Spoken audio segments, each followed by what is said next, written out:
So we're doing burgers part 2. Yeah. First part 2 that we've done, I just felt like the first tour of London that we did for burgers, we were trying to give you like a cultural overview. Yeah. And maybe like while some of the spots were great and historic, they might not have been contenders for the actual best burger in London. Yeah. Whereas this time, I'm bringing our A game.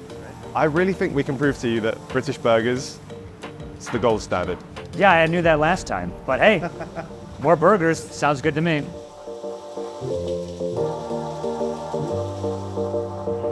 So this is a place that is very highly talked about, top of a lot of people's burger rankings. It's Bleecker Burger. Okay. So it's not actually the first time that we've been to Bleecker before. What do you mean?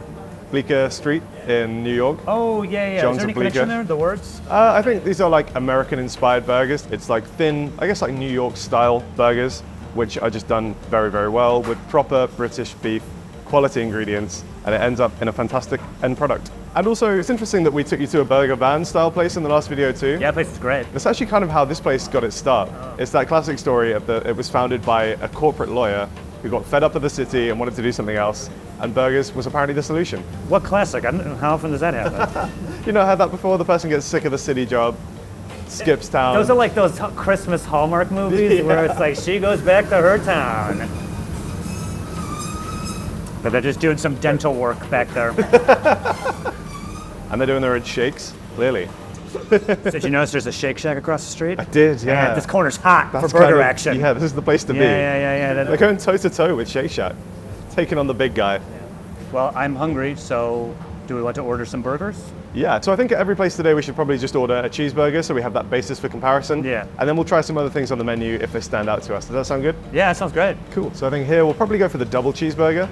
I think we can handle that. And then maybe some angry house fries as well. All right. I mean, I've been in London long enough to get a taste of what you guys consider anger.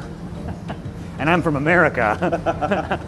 We'll see. Okay, we'll get some like British repressed rage fries. All here, thank you. Yo! Thanks so much. Thank you. Cheers. Big reveal. Oh yeah. That is a good looking burger. Oh my God, I'm gonna kill this.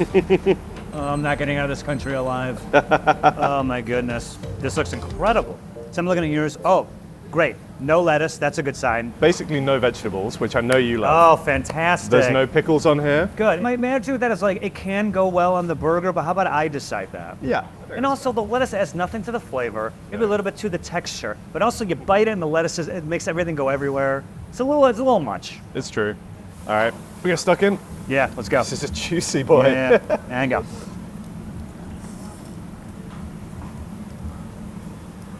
Oh. I'm in trouble already. Oh man, that's good. That beef, baby, that British beef. That's like butter. What cheese was it? Just American cheese. Yeah, right. I will say, while I think our burgers are superior, American cheese is all I want on a burger. Yeah, That's right. the one. The cheese is melted perfectly with the onion, fantastic. The buns, I love the bun. Sesame, fantastic choice. You had mentioned earlier about this being British beef. What is it about British beef, or the beef here, that makes this burger so special? In general, I think British beef just is like reared better than American beef. Okay. We have slightly higher standards for our farming and our food. That'll do it. So this place also dry ages all their beef. What does that mean exactly? So basically you're doing like a controlled ventilation. It's almost like a sort of blue cheese effect, but for beef. So you're leaving it to basically like go slightly moldy in a controlled way. So it's only those good bacteria that are getting in there. We love mold. And just to be clear, there's no wet aging? I think that would be more like brining or pickling maybe. Okay. Yeah. That'd be weird if the meat was pickled. Yeah.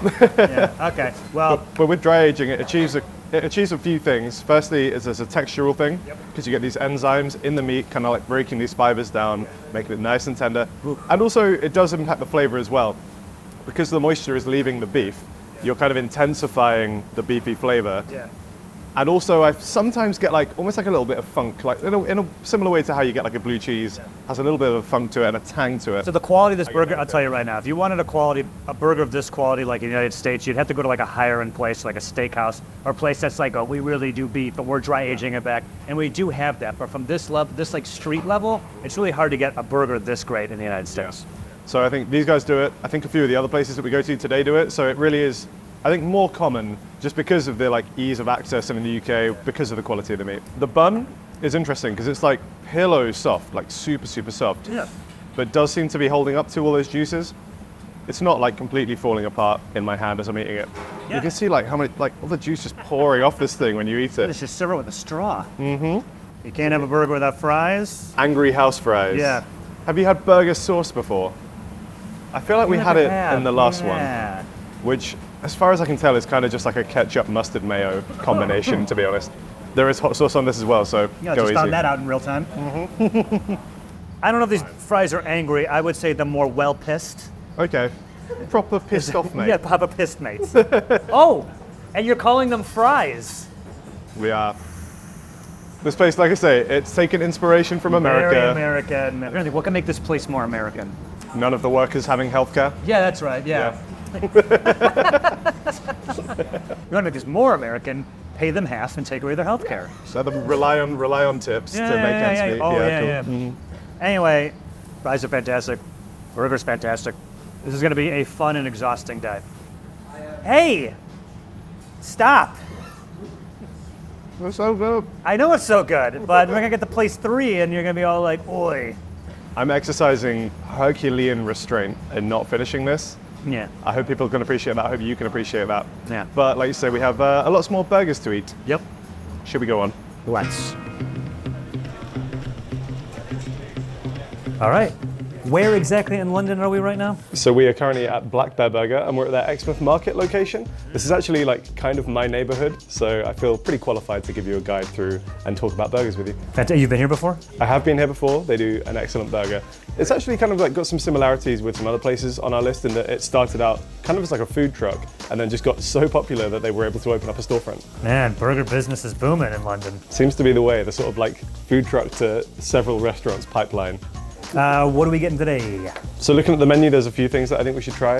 I think the standard comparison one, we'll just use the Black Bear, which is their beef burger with cheese, bacon, onion jam, and a garlic mayo. Let's go. I think we should also try their brisket burger. I've not actually tried that one before, but as the name suggests, it's like a beef burger with brisket on top of that. Jeez Louise. I know, in case we hadn't had enough red meat today. Oh, God. And they also have some really great sides here, including a couple of little British, or at least British-inspired dishes that they nice. Like put what? their own spin on. We're talking like rare bit crumpets. Uh-huh. How does that sound? Wait, what's a crumpet? We can talk more about crumpets when that arrives. Have you not had a crumpet before? I don't know. What is it? Man, you're missing out. Well, I don't know. What is it? You're gonna find out. Okay, jeez. What's with all the questions? Yeah. Okay, well, I'm excited for the burger, and I'm excited to finally know definitively what a crumpet is. Me too.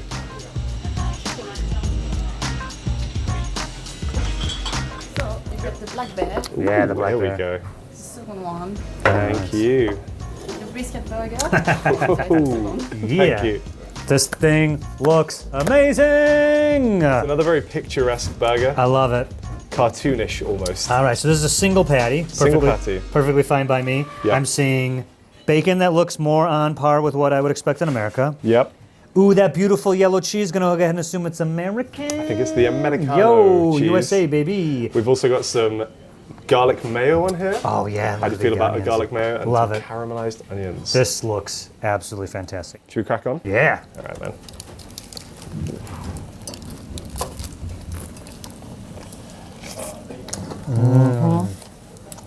Garlic mayo, their bacon, their caramelized onions.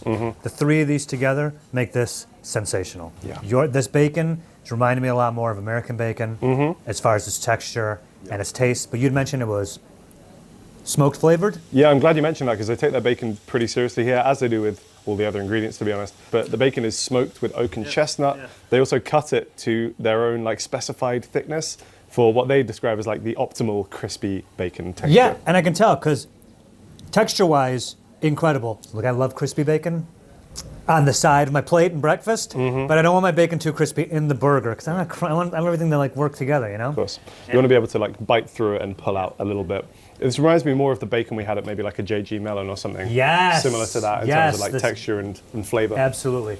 I think again, like with burgers, it's a meaty dish. It's a very savory dish. Yeah. Just having like contrasting flavors in there. So I think you get a little bit of the sweetness from those caramelized onions, and that really does help to kind of like cut through the burger. Yeah.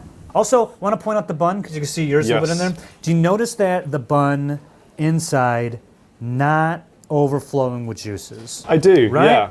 I think that's really important. Generous with the sesame seeds, covered in sesame seeds. Yeah. But also, yeah, like a slightly thicker bun. They've actually worked with a local bakery to like design their own buns. Nice. Maybe that was part of the thought process, because it's like you say, it's not like dripping with juice. It's soaking up enough of the juice that it's not just falling apart in your hand.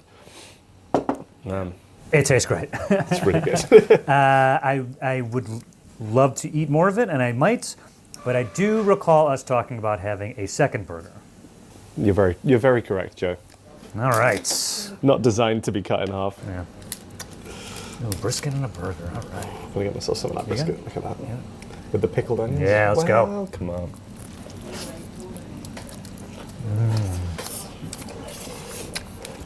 Oh goodness, that is so good. That's really good. That's fantastic. Wow. Those pickled onions are great. Pickled onions are becoming the star of the show. I'm trying to figure out if I prefer that to the standard black bear.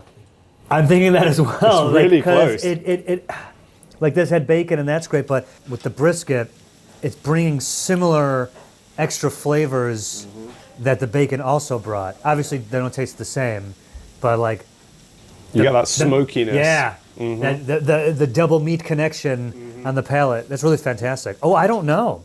That's really I don't know close. if I had a choice when I come back. I don't know which one I'm going to get instead. No. I would say either way, you can't go wrong. Wow, that's so good. No. This is a rabbit crumpets, Joe. Now you're saying, it sounds like you're saying rabbit. It sounds like it. So before I continue, the animal rabbit has nothing to do with this. There's no meat on this? Okay. No meat in this. It's rare, as in like something which is not common, followed by bit. Rare bit crumpet. And rare bit is a thing. Rare bit is a thing. What is it? So it's almost kind of like a Welsh version of like cheese on toast. Ah. It's usually a mixture of grated cheese cooked down with some kind of alcohol, often like an ale or maybe a stout, and then seasoned and spread onto, in this case, a crumpet or usually toast. Here's where I think I get getting confused the whole week that I'm here. You guys have so many different cheeses than we have. In America, we'd be like mozzarella cheese. You guys just say the name of it, but you don't add cheese to the end. Yes. So we would call this rarebit cheese. Well, so the rarebit in itself isn't a cheese. What is it? It becomes rarebit when the cheese, So you start with cheese. yeah, you start with cheese, grate that up, and then kind of melt it down and mix it in a pan. And then is it like, whatever. Just try the rarebit, man. And what is a crumpet? It's a piece of bread? So, a crumpet is a famous British food. Yeah, it's bread. Usually reserved for like a breakfast food. It's a form of bread. They make a sort of dough almost, and then you kind of cook it on like a hot base. Oh yeah. So the base kind of like solidifies, and then the air bubbles rise up as you cook it, and you get all these like holes in the top, which in this case Like an are English covered by muffin. cheese. So Americans have said this before. In my mind, a crumpet and an English muffin are very different. But you know what we know are English muffins, right? Yeah, the base I think tastes different. I think it just lends itself to like the texture is different as well. It's not quite the same. Okay. But what do you think? Oh, it's fantastic. I love it. Not to Americanize your tradition, but it reminds me of like cheesy garlic bread. I'm so sorry. I have the palate of a 14-year-old boy. No, I sort of see that. Love the texture of crumpet. I think there's also bovril in that. You had bovril before? So many words. No, I don't know. What is that? I feel like a British thesaurus today, Yeah, like what? a British dictionary. There's bovril in this because you get like did you get a meaty taste from that? Yeah. You've had Marmite before, right? Oh, yeah. It's kind of like a cousin of Marmite. Ah. It's like a beefier version of Marmite. Yeah, a little bit in that. It's great. I don't know what else to say other than this place is fantastic. I wish I lived by here. Yeah, honestly, I should be here more often, but I think Yeah. my waistline might not forgive me for that. Good point. Unbelievable. This was fantastic. Thank you for taking me here, but you know what we got to do. Yep, Let's go. those burgers aren't going to eat themselves. All right, man, welcome to Canary Wharf. You been here before? I have not been here before. I like the vibe, though. It feels like the city of the future, you know? Yeah, it's very futuristic. It's the financial headquarters of Nice. the UK, basically. Okay. All right. A lot of banks here. Uh-huh. Not a place I would often come to hang out, Okay. but excellent burgers. We're going to the Lowback by Hawksmoor. I think you're going to like this one. So this is the Lowback. It's kind of like a combination bar / fancy steakhouse. Oh, nice. It's good. They have a lot of emphasis on quality. It's a luxury feel, although honestly, like looking at the menu, the price isn't what I would say extortionate. I think, yeah, the price looks right to me. Forgetting the burger, 16 pounds. That sounds all right. What do you think makes one of these burgers so special? What puts in the upper echelon of London burgers. When I'm talking about how they take care of their meat, Okay. they claim on their website that all of the animals, not only are they kind of grass-fed and almost free range, Very nice. but they live stress-free lives. How does that affect the meat? Apparently has a beneficial effect. I think there's probably some science behind, no stress, cortisol coursing through your veins, leading to a nice tender meat. Stress-free equals better tasting? I mean, that's what they, I think, are implying. We can be the judges. Yeah. So what are we getting here specifically? I mean, we're here for the burgers. Yep. The standard one, I think, is the Hawksmoor double cheeseburger. So I feel like we get those. They also have one that they call a Big Matt burger. My boy Matt. You might notice some similarities in that name of the burger with some other famous burger. Big Mac. Get out of my face with that. So there's no Matt? Took him a minute. Yeah. So there is a Matt. I think Matt was one of the head chefs at Hawksmoor. Ah. And he wanted to put together a tribute to the famous Big Mac burger. Does it look And like that's a what it Big is. Mac? Is it going to come out with the think piece it of might. bread in the middle? We'll have to wait and see. Oh, what a weird thing to pay tribute to. Okay, yeah, well, I'm liking the spot. I love the bar. It's like we're in that scene from The Shining. That's what I want. Looks like a nice relaxing burger experience. I being in did The Shining. good. And I couldn't even see my watch, but it looks like it's time to maybe have a beer. I would probably agree. Yeah, okay. I think we've earned that at this point. Yay! Thank you. There we go. Beautiful. Thank you very much. Have you ever had a Rustler's burger before, Joe? I don't know, what is it? It's this microwavable hamburger brand that we have in the UK. Sure, we have versions of that. You know what I have had as an adult and have all the time? White Castle has their frozen sliders you can microwave. Okay. Yeah, good for a fix. It's not as good as the real thing. It's not as good as from the source. Sure. Those White Castle burgers, man, they're really good. What do you mean a frozen microwavable hamburger isn't as good as the real thing? Yeah, can you believe that? Hello, here we go. Do you guys want any sauce ketchup or mayonnaise? I think this is good for now, yeah, thanks. Thank you very much. Got a fry. Straight in with the fries. Okay, man, here we go. Good, man. Better hurry up, this place is getting noisy. It's getting noisy and dark and atmospheric in here, but this looks like a very good burger. And I'm getting an odor here good odor, but I think it's the cheese. What kind of cheese is on this? So they're using Ogle Shield cheese. It's a British cheese from like the West Country. Joe's taking his pickles out. Can't believe it. It's kind of like Britain's answer to raclette. Have you had raclette before? Yeah. So it's like a good melting cheese, which I think is probably why they've used it on the burger here. But it does have like a pungent aroma to it that I'm not used to maybe from like a traditional burger cheese. It's about as juicy as the Bleecker burger. This juice like pouring off. Yeah, the wheels. pouring out, no complaints here. Same here. Oh my god. Yeah. It all like pooled on. Oh. It all like pooled on the lettuce. Oh no. See, I'm gonna say something right now about the assembly. Yeah. This is the problem with lettuce on a burger. Hey, I said it. You said it before. Depending how long this video is, minutes ago. Lettuce has got to go on burgers, man. It doesn't add anything to the flavor. Dude, and then look, they put the tomato on top. They just want this thing going every which way but in your mouth. As soon as you pick this up and squeeze it, Okay, it's so just popping out. I gotta get like behind it, right? Yeah, okay. Yeah. I Okay, think I'm going for a bite. Let's get stuck in.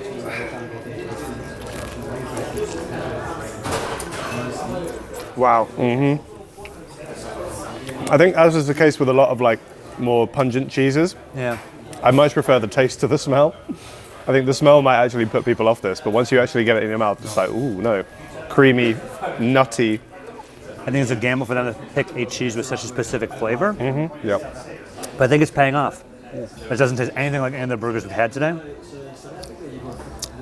It's a thick one too. Like it's really thick. I'm going for yet another bite. I mean, I'm really enjoying this. There's a few like, I guess, assembly notes that are different from other places. This is, I think, more of like a brioche bun as well. So it's quite like a cakey bun. It's holding up pretty well with the moisture. Was that like a mustard in here? Is that mustard? I think there's like a mustard sauce on the bottom. I got some of that as well. Yeah. We've got the lettuce. Obviously, gotta we've say- made structural notes about that. That is a very confident burger to have a pungent cheese and also a strong mustard with, I gotta say, an incredibly juicy burger Yeah. with unbelievable flavor. We also ordered the Big Mac, not to be confused with the Big Mac. Absolutely not. I don't think looking at this, Yeah. you would easily confuse it with a Big Mac, but you never know. Like I say, this looks a bit more appetizing than a Big Mac. It does. This looks beautiful, All right, well, let's see how it tastes. barring the middle bun. I don't know how to attack this now.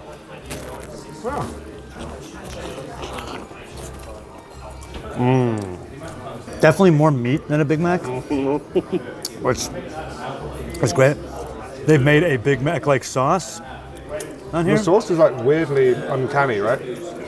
And shredded lettuce, that's a Big Mac thing. They've shredded the lettuce. But also the pickle, AKA relish. Very good. Gives it that much-needed acid and much-needed tang. Wait, so you like relish, but you don't like pickles? Yep. What's the distinction? What's the The difference? texture, it's just too much. It's just a whole pickle. It's just like, ugh, slimy and weird. I'm like shocked at how close to a Big Mac this tastes. Oh. The But not sauce, enough to warrant a lawsuit, I will say. definitely not. McDonald's back off. Talk to me about the meat. Obviously, they pride themselves on the quality of their beef. High quality, dude. Very high quality. I will say, if I just take like just a bit of the beef, Yeah? chew that. So much. This might sound dumb, but like it tastes almost like a steak. I do get that flavor that you're talking about. Fantastic. Really nice. It is juicy. It is cooked perfectly. Amazing amount of flavor. And in both burgers, they have paired the condiments on the burger with the meat perfectly. They're not really fighting each other. It's not like a bunch of like flashy stuff.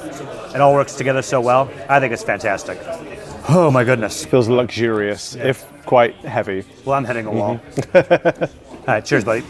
Cheers, man. All right, so I think now's as good of a time as any to do the dang thing. Do the dang thing. All right, 3 fantastic burgers. 3 excellent burgers. Yeah, from 3 excellent places.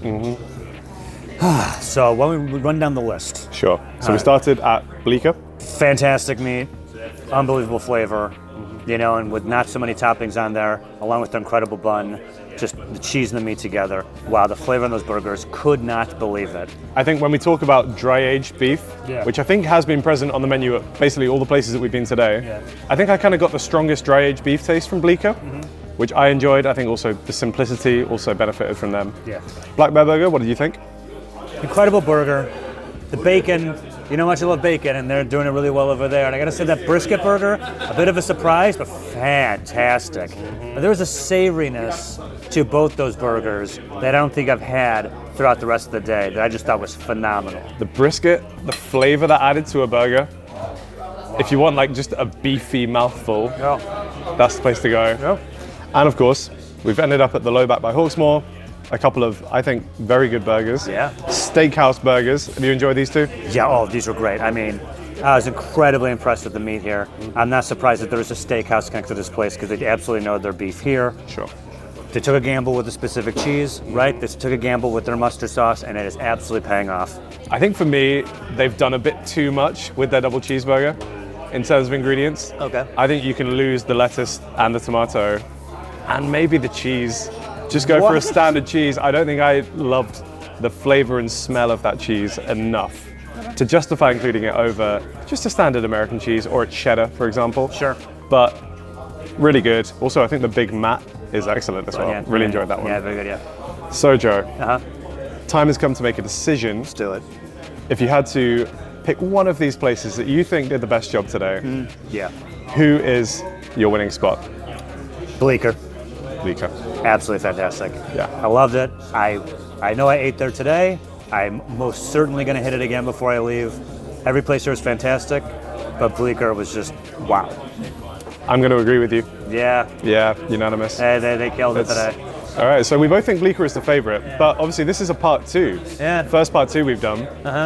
Cast your mind back, if you can, to the previous ones. We said we liked Burger and Beyond the most. Yeah, see, here's why it's hard, because Burger and Beyond and Bleecker are like completely 2 different types of burgers. I absolutely love that Burger and Beyond. So to me, Bleecker is closer to Honest Burger, which I will say Bleecker is better than Honest Burger. Okay. I mean, I hate to be all like, whoa, which one's better, but I'm gonna say that after 2 burger episodes, Burger and Beyond is still my favorite.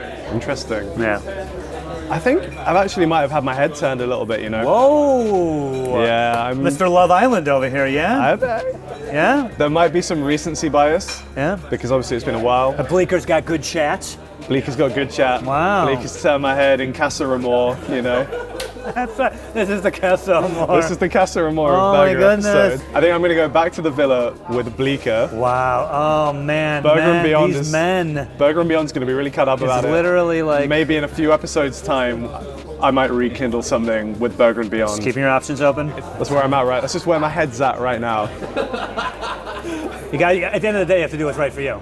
At the end of the day, right? You gotta do what's best for you, right? At the end of the day, Right, like like got good chat, got good banter, like right. I'm sleeping on the daybed tonight, but I think it was worth it. Wow.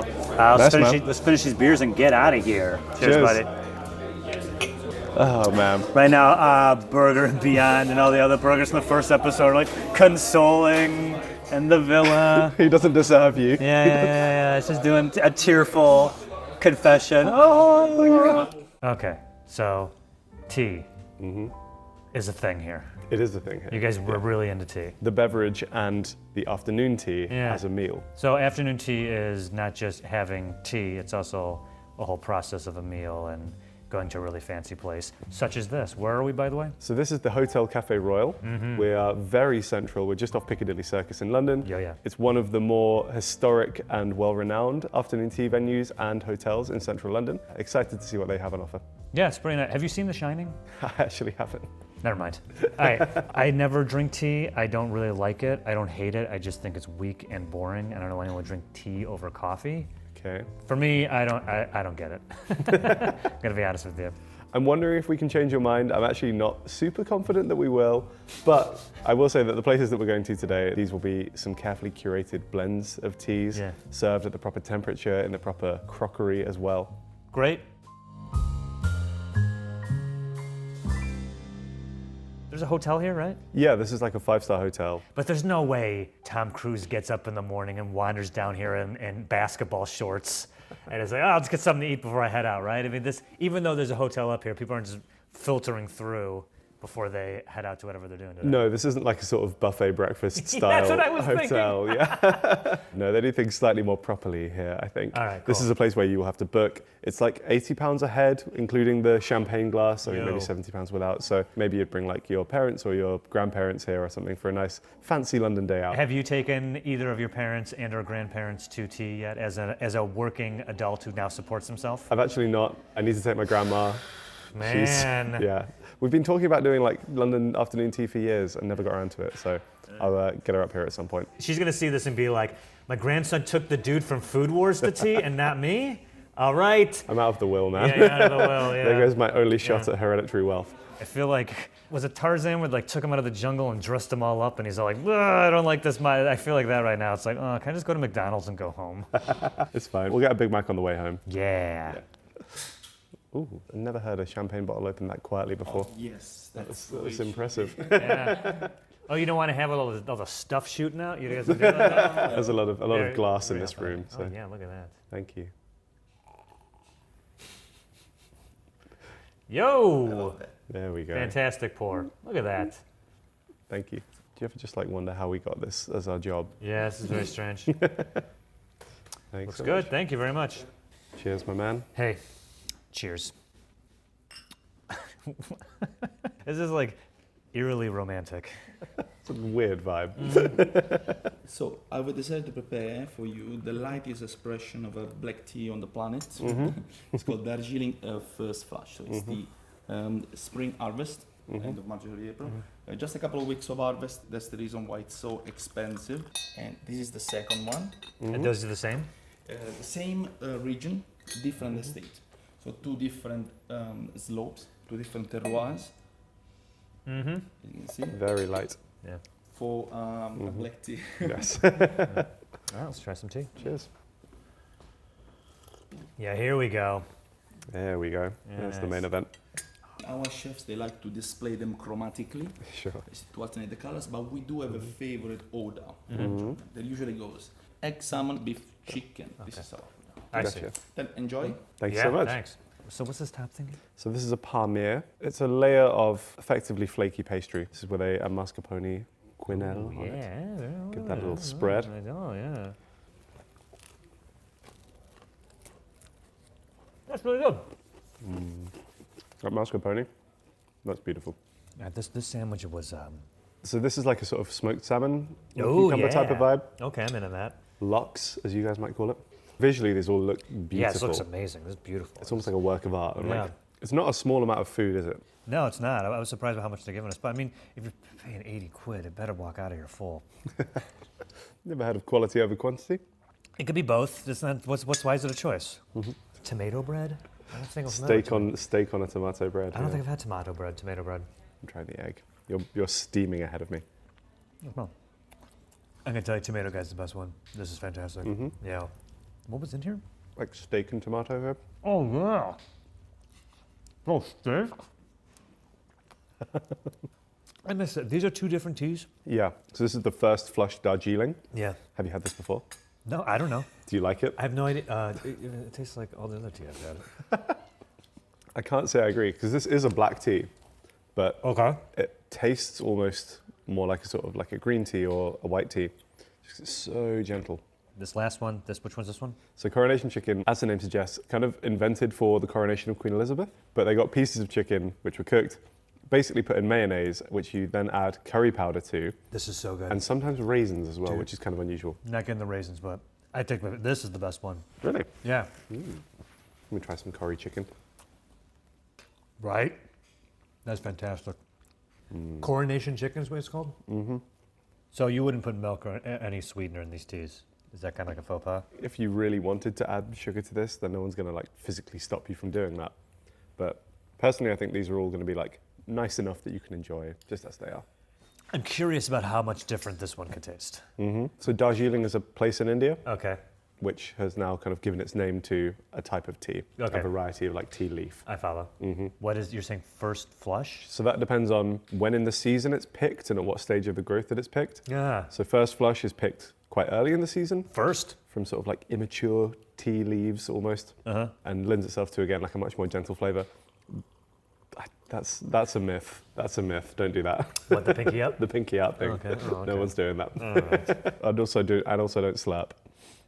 If I did this at my grandma's house, I'd be getting a scolding. So I have to extend that same thing to Well, you, Joel. apparently you're never taking her for tea, so Because I'm too terrified of the telling off I'd get if I did anything wrong. that's funny. All right, then second flush, then, therefore, is at a second. At a slightly later stage of the sort of tea tree's development. This is what this. Oh, it's much darker.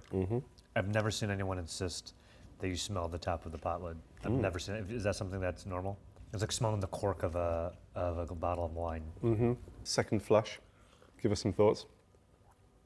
Yeah, stronger flavor. Now you tell me the difference. You get more like tannins. You know, it kind of like hits your tongue and it almost like feels like it's kind of drying your tongue out. Okay. That's usually because of the tannins content.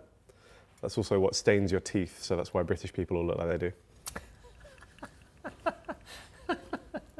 Hey, you said it, not me. Is that? I mean, but I feel like Americans were constantly drinking coffee. Isn't it the same thing? Coffee has a similar compounds in it, yeah. Same with like red wine. You know when you drink like a really rich red wine and it's again like kind of like sucking moisture out of your mouth. All right. Thank you you. very much. Delicious. We've been waiting for your opinion to settle the debate as to which one of these is better and I don't know. This one? sure. Okay. Okay, cool. Second flush, Debated, yeah. deal sealed. Yeah. It Debate feels more over. like tea. It looks more like tea. It's darker and has more of a tea flavor to it. How do you like that? I'm sure the experts in the industry will will appreciate that Oh, insight. we never thought of that. Thank you. Ooh, okay. I immediately got a smoky aroma from this one. I think we've got one of the smoked teas. Oh, yeah. Smoked tea. No, just a Okay. tea. It's on purpose. Oh, God. Ooh, here we go. I'm in trouble. These look beautiful. Oh, very nice. We usually suggest to start with the scones, nice and warm. We serve them with a strawberry preserve and Earl Grey tea gelatin and Cornish clotted cream. So the idea is to tear the scones apart and to enjoy them in a Cornish style, which is jam first, cream after. I'm a cream first guy. Danish style. I can play by your rules. It's okay. Thank you. I'm going to rock a smoked tea. Smoked tea. I mean, you're from America. You guys like to smoke things. I had a smoked tea before. No. What are you guys talking about? So, grab a scone. Yep. It's actually more traditional to just like tear these. Just get your thumbs kind of in and just rip it apart. Just gonna tear bread. There you go. Although you've gone sideways rather than horizontal, so. Oh, okay. Maybe I do need to tweet. Well, what's going on here? I can't. Can we note the difference between my finished scone and Joe's finished scone, please? I think how I did it's Nice neat halves. Oh, God. So there's a big debate in the UK when it comes to scones. If you are in Cornwall, Yeah. you will do the jam on, and then you'll top that with a layer of cream. Yeah, that's definitely the way to do it. If you're in Devon, you will do the cream and then top with a layer of jam. No. Fruit first, cream second. Interesting. I Okay. don't need to be from here to know. Like, if I'm putting jam and butter on my toast, Sure. jam first, butter last. You're insane. No. Jam and then the butter or the cream goes on top of it. What do you mean that's insane. Yeah. What are you talking about? Totally insane. If in the UK, if you're making toast, you will always use butter as the foundation layer. Always. Here's how I'm imagining it. I'm imagining I go jam first on there because it's easier to get the jam off the knife by wiping it. And then when I go for the butter, I have pretty much a clean knife to take the butter. If I do the butter first, I got a buttery knife into the jam. That's jam and my butter in the fridge. Does that make sense? Fine. Well, the people of Cornwall will love you. I'm going to be the mayor of Cornwall by the end of. Do you guys have mayors? Yeah, we have No, mayors. Okay, no. I'm going to be the Archduke of Cornwall at the end of this trip. See, look at this. Perfect. Oh yes, yes. See, I'm normally the Devonshire scone approach because of the logic that if I'm making toast, I'll put the kind of like dairy fat layer on first. So in my mind, that made more sense. But here they recommend it the great. Cornish way, so I'll play by their rules. Forget how dry scones are. That's why you guys drink so much tea. That's why you have loads of stuff on them, though. How does the scone go with the smoked tea? Very surprised by this. I love the aroma. I love how it smells. Certainly, smoked tea is not common. Definitely not common, no. But I'm really loving it. It's like you're drinking like a campfire. Yeah, But I mean I that in like a nice way. Yeah, it's nice. It's like nostalgic. Yeah. And then, I mean, from there, it sort of just remains for you to try some of these pastries out as well. Which one do you think? I think a nice classic British dessert is Yeah. banoffee pie. Which one is that? It's these circular tart ones. Yes. Okay. So I think I want to see you try the banoffee pie. Yeah, dude. Oh, that's great. Oh my God, I love that. I want to try it too now. Am I right in saying that banoffee is not a super common like pie filling in the US? I don't think I've ever even heard of it. Yeah. What is it? So it's banana and toffee, not banana and Banoffee. coffee. So it's like usually like a caramel layer on top of a biscuit or pastry base, usually with like slices of banana and then cream. It's fantastic. Yeah. This is fantastic. I do think that these really nice, rare, expensive teas are being wasted on me. But so far, I'm impressed. I think the range of teas that you get to try that you would never normally get to try are amazing. The service is amazing, beautiful location. So I think, yeah, like obviously it's a treat. Yeah. Well, you're more of a tea fan. What do you think of the teas? I've loved all of these teas, I'm going to be honest. These are like opening my eyes to new possibilities for tea. You just can't get this at the store? Not the regular store. You can't find like first flush teas at Tesco. I don't know. And you can tell they really know their stuff here. They've like taken the time to like curate these blends, these pairings. Well, I could stay here all day and argue about the order in which you add things to other things. But I want to check out more tea. Me too. That'd be great. We've got several more teas to try, plenty more order of things to argue about. Can't wait. Let's give it a go. Let's do it. Houses of Parliament, Big Ben, Yeah. all set against the iconic grey background of London that we know There and it love. is. All right, next place. We're at the Swan at the Globe. Definitely a different vibe from the last place. Yeah. Yeah. So this is very much less of the kind of like posh hotel style and more of a modern classic British restaurant style. Yeah, this is a really nice place. And not only does it do a good afternoon tea, but it's themed. Can you guess what it might be themed around? Globe, Shakespeare. Correct. So it's theater themed? It's a Shakespeare-themed afternoon tea. Okay. Oh no. We're attached to the Globe Theatre, one of Britain's most iconic theatres. Yeah. Shakespeare used to do all of his plays here way back in the day. It's actually burned down and was rebuilt, so it's not quite on the original Same location. spot? A few hundred meters down the road. Couldn't get the permissions for the same spot. Yeah. But they've rebuilt it really faithfully. It's in the style. It's using the same materials. You commented on the roof on the way over. They've still got the like thatch straw roof that they used to have as well. Seems incredibly unsafe. A little bit, yeah. That's Yeah. why the first one burned down. But they were like, it can't happen again. Had they learned nothing from the first one? Have you been in the Globe Theater? I have, yeah. I've seen a few plays before. So they have a big standing area in the middle. Because No. theatre used to be like a very like common people's entertainment. It used to be for the working class. And they would all pay for the cheap tickets, which you would go and stand in the middle and watch the play. And then you have the rich people, Standing for a whole play? the rich people sitting around the outside. How long is the play? You can get like a 3-hour Shakespeare play, by which Hell time no. I stood for one of them and my legs did hurt quite a lot by the end of it. How long was it? Probably 2 hours, 2.5 hours. You're just kind of pacing back and forth like, all right, get to the third act, let's go. Just kill him already. You know what's going to happen. It's a Shakespeare. Everyone dies. Just cut to the good bit. So the afternoon tea that we're trying today is themed around Macbeth, the Scottish play. I actually know that one. There you go. Yeah. Nice. But they also do something that I quite like the look of, which is a gentleman's tea, which is afternoon tea but for blokes. Oh God. And I'm just kind of curious to see what that's like. I think it's aimed maybe at either very hungry people or men who are a little bit too insecure about their masculinity to enjoy some sandwiches. What are some of the Well, things? instead of sandwiches and scones, you're getting like a Scotch egg. Just a full portion of fish and chips is on there. Some haggis. All of that? You It eat seems all to of just it? be like all of their main courses on a board. So I'm just kind of curious to see how that goes. Oh, I'm a man. I don't want to say like, Bloody yeah. I think that I know that they're a business and they want to do it, so I don't want to disparage it. But anyone who gets that sincerely needs to be connected with a therapist. Britain would be a much better place if most of the men here had therapy. So I'm kind of in support of that. But let's order one just to see what it's like. Yeah, all right, fine. Loose leaf tea, Ah, as it should be. that's really nice. Thank you. you.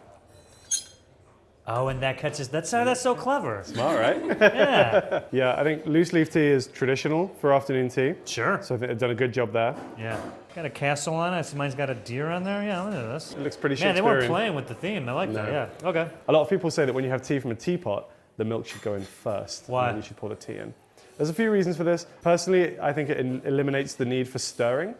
Because if Okay. the milk's already in there, it's kind of churning itself up and becoming homogeneous while it's in there. That would have been helpful because I killed my wrist stirring tea this week. The thought of doing that? Look, man, Oh, Brits have to do it every day, so it's a know. real workout. It's like when you used to crank start cars. It's just such an inconvenience. There's actually a historical reason as to why people would put the milk in first as well. Let's have it. So back in the day, you'd be drinking your tea out of a fine china cup because it's a really like status symbol type of thing. Yep. Really thin, delicate materials Sure. because it was the finer craftsmanship. The issue there was that sometimes they would make it so fine that if you poured boiling tea into it, it would just shatter then and there.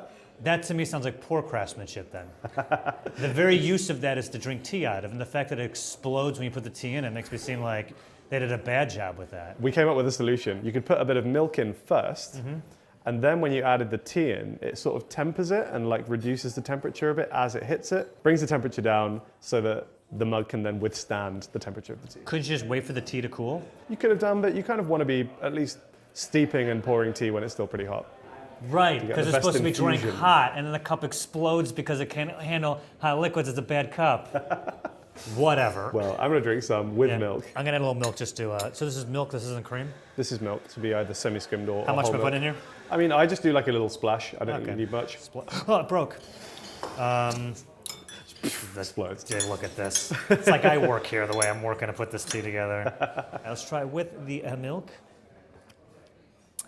Very little difference, but okay. So this is the There we go. That's heavy. Okay. Thank you very much. Everything looks awesome. Thank you so much. All right, well, what do we got here? Food sir. Okay, so I think we should probably start with some of the savories, so at the bottom, and probably work our way up. I think is going to be the Okay, best way let's to do this. it. Started from the bottom, now we're here. Now we're here. Okay. Salmon. I'll join you on the salmon. Salmon cream cheese. It's a classic. You can't go wrong. First hit, fantastic. That is so creamy. That's a very good sandwich. Do you like the feeling of eating like a little dainty finger sandwich? Yeah, I don't mind. I mean, Makes you definitely feel like fancy. this is. I know you're supposed to like take your time doing this, but the way these sandwiches are cut, I'm like, oh, this is great. I can eat these a lot faster. I think that's the point. Next one is what? This is an egg mayo on spinach bread. Yeah, no crust on any of these with the finger Why sandwiches. is that? What is the aversion of crust? I think it's, again, this kind of like appearance presentation is quite important with an afternoon tea. their trash cans back there's overflowing with crust. Just full of crust. Wow. I'm hoping that they found a way to utilize the other crust. Maybe make breadcrumbs or something. The ducks, they're eating well. All right. Was there water crust in here? Egg and Very cress good. is like a really classic British sandwich. I don't know if you have as much of a cress thing in the US. It's coming around. Watercress specifically. My wife likes to put that on lots of stuff because it's very healthy. Good for you, like peppery kick to it. Yeah. All right. And one of these like a haggis bite. Then we have little haggis tartlets and these little beef brioche bun things. Let's try a tartlet first. That's so good. I think as haggis was traditionally made in the sheep's stomach, right? Or in the sheep, like basically the way you stuff a sausage, they use the use the sheep's intestines of guts the to do sheep, that, yeah. or whatever. But they don't do that anymore. I mean, I guess someone does, but now it's almost like one of those synthetic sleeves that they make sausages in, right? Yeah, I think maybe very traditional places might still do it the old way, but With the spices and oats, it's just very good. it's really tasty. Yeah, I do like haggis a lot. it's good. brioche beef sandwich. Look at that, so cute. Little tiny beef. Oh, yeah. Now, if this was the only tea I was having, Yes. I would say I feel like I could easily, if I was just doing this to do it, I could easily eat this whole You thing. can clear this. I will say, afternoon tea is kind of designed to be eaten at a leisurely pace for the most part, kind of over the course of like an hour and a half. This so is very good. maybe the fact that we're just kind of like blitzing through it is, Yeah, we're gonna is blaze helping through it out. I will say the horseradish, fantastic on this. Horseradish sometimes tends to be a little overpowering, but this one, creamy enough. You know the horse is there. You taste the horse, but you also taste the beef. So, That's really good. yeah, right? You said that maybe this wouldn't be enough food to like fill you up.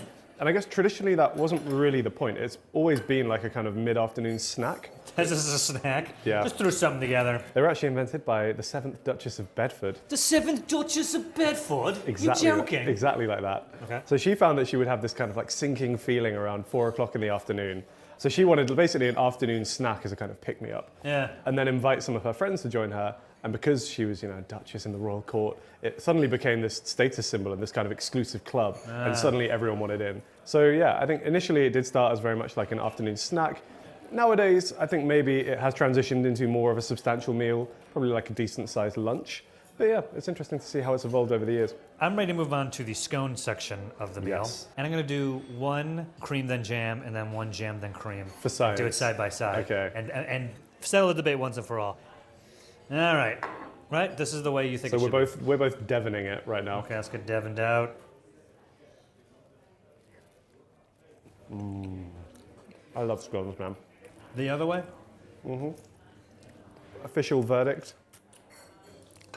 Jam, cream, the end. Okay. That's what I said before, right? You did, yeah. Yeah. I'm sticking to my guns, but I respect your opinion, Wow. Jack. That's fine. Do you guys eat a lot of scones in America? No. No? Muffins, donuts, no scones. I feel like you're missing out. They're so good. This is a really good one. It's got that like flaky pastry on the outside. This scone's fantastic, though. All right, this one I mind this one because it's like a skull on it. Let's take a look at this guy. Oh, and it's encased in chocolate. So then we have some sweet treats. Look at that. How do you? I just bite Dessert this. course. I don't really know. I'm I'm just thinking gonna I kind cut of the go roof for of my it. mouth on this one. We've confirmed that we eat the outside of this. So it's like a bunch of haven't dummies. confirmed Like, it. We like, might- hey, use your spoon, weirdo. What are you doing? We might be about to shatter our teeth, but cheers. Mousse inside. I'm very impressed with this. This is all very good. Yeah, quality so far, high across the board. Very tasty. So this is the gentleman's tea set. Yes. Something geared, I'm assuming, more towards the gents. So So let's I'm just start grabbing a chip Yes. real quick. Some tartar sauce. with a lot of chips here. Oh, that's a great chip. Ah! Okay. Scotch egg time? I love a Scotch egg. This is like a fancy one. It's done well. You can tell because the yolk is still soft, Yeah. crispy on the outside. Oh yeah. That's a fantastic Scotch egg. What is this thing over here? So this is smoked haddock Yeah. from Arbroath, which is a town in Scotland. Arbroath Smoky. Strong mustardy, possibly horseradish flavor to it, but it's a really fantastic taste cut of meat. I'm gonna go just a fish. I think like as a sort of alternative to like a smoked salmon sandwich, Yeah, works really well. that's very good. We know what fish and chips taste like. We've done a video on that. We don't need to taste that. You also get the same haggis tart that you get on the normal one. Nice. The scone is slightly different. It's like a cheese scone with a butter instead. Oh, like a cheddar bay biscuit from Red Lobster. Pretty much exactly the same, yes. Okay, I'm listening. And then also what you can get, which we didn't get today because we just got the breakfast tea, but you can get, instead of tea, a bone broth. It sounds a little bit Shakespearean. Yeah, it's I don't know. Are you convinced by the gentleman's afternoon tea as a concept, or are you still pretty Yeah, I am on the kind of fence? convinced of it. I think the marketing towards gentleman thing's a little like a bit off-putting. Yeah, maybe just market it as like a sort of savoury sharing platter or There something. you go. And yeah, and you're there. Fantastic. But it's all very tasty. Yeah, it's very good. It's all very good. This Scotch egg, man. I'm Scotch kind of eggs. obsessed with the Scotch egg. Right? I think it's really funny that we've got this gentleman's afternoon tea and the knowledge that tea houses in the UK actually played a big role in the women's suffrage movement. Okay. Tea houses back in the kind of Victorian era became really popular. There were lots of them popping up. They were cheap, and also they were one of the few places where women were allowed to kind of go and socialize unaccompanied by a man. And a cup. Oh It was a god. different time. Yeah. But so because of that, you had all these women meeting up, thinking, actually, why don't we have more of a say in the matter? Maybe we should ask for the right to vote. And the kind of suffragette movements were really born out of tea houses. Get it, ladies. Get it. And then 150 years later, we have the blokes reclaiming afternoon teas. Overall, have you enjoyed the Swan at the Globes afternoon tea? Yeah, this was really great. This was really great. I enjoyed, I think, everything. I don't think there's been a dish where I've not enjoyed it, so it's always a good sign. Everything has really been delicious. What would this cost? What would this set you back? So I think here it's around £40. Absolutely worth the value. 40 pounds. Yeah. The price is nice on that, considering how good everything was. And they're feeding you here. And you get a whole, look at all this tea. Whole pot of tea. Yeah. Not bad. Yeah, not bad at all. Fantastic. Do you have room for some more? I believe I do have some room for some more. Cool, because we've got one more afternoon tea experience to show you, and let's just say it's going to take you on a ride. Okay, let's go have tea on a roller coaster. Couldn't help but notice this table is moving. Yeah, so this is Bridget's Bakery bus tour. Yeah. This is our last stop on our afternoon tea tour. It is a afternoon tea on a bus. So I'm seeing London, all right, from the bus. So this is the obvious benefit of being both an afternoon tea and also be a sightseeing tour. Yes. We're going to go basically around central London for about 90 minutes, depending on the traffic. And of course, we have this lovely array of food. This is great. Yes. It's a lot to get acclimated to. So right now I'm still just like, okay, we're moving. The food was already sitting here. This is for 4 people. Yes. Sorry to break the fourth wall, but there are 2 cameramen sitting next to us. I think at this point we're close enough that they can probably see each other. Okay, great. So if we had to book a table for 4, we couldn't book a table for 2. We did, yes. Okay. We're also going to be served some hot drinks. They have a range here. I'm probably just going to get a breakfast tea. A few things obviously different to a normal one. What's another tea that you think I should try? I mean, you could try Earl Grey. It's a slightly more like herbal, fragrant version of the black tea. Oh, there's a jasmine one. There's a berry one. It's really up to Shy you. one. They have a range. Stop pushing it. It's fine right there. Shove it Stop towards Leave you. it there. All right. Obviously, the hot drinks are served to you in a screw top cup. Yeah. Because we are moving. We have these little cup holders embedded in the table, which is cool, but we do not want to get any spillages. He did and make a burn point to be like, ourselves. yo, I'm giving you a cup of boiling water, so He keep that did. lid on there. Be Oh, careful. Jesus. I will say that this food was sitting out waiting for us when we got on the bus. It was. I like to think it's been prepared today, but I'm sure it'll be tasty. A bit of ham and cheese. Yeah. We got mini quiches right here, dude. See this? This is the biggest of the mini quiches we've had. This is almost a regular quiche. If that's a mini quiche, I want to see a mega quiche. Yeah. This is a bakery that did this. You can tell everything tastes like a really well baked good. I'm very impressed with how well all this food tastes. Yeah, kind of like the vibe of looking around and seeing people walking down like, yo, what's up, peasants, waiting for your bus? And I love how festive the pastries are. I think you're right. I think because this is operated by a bakery, it does seem like there's been some extra emphasis placed on like very beautiful looking pastry goods. Yeah, this is maybe the best looking plate we've had today. Not to say that the others haven't been like, nice pastries, but these are like, they've been made by a bakery, you can tell. Some lovely like meringue tart things. How's the pretzel? I can recommend the pretzel bun actually. There's like a non-seeded one over here. No, I don't mind So you seeds. get a bit of that. The chew and softness on that is beautiful. Wow. And the actual pretzel bun itself. That's really good. Mm-hmm. Oh my gosh, it's so good. I love those. Got some That's a police police next to van us. right there. Police Those guys are van. having a very different experience for us right now. Got a little nub from him. He's like, he just took a picture of me, pulled him over. Arrest that man. Yeah, this is great. I think that this is really fun. It's really a fun. great idea. Yeah. I do think, and this is no knock on this business or the food experience. It is what right now? It's 3, a little after 3. About 3 o'clock. Traffic's a little tight.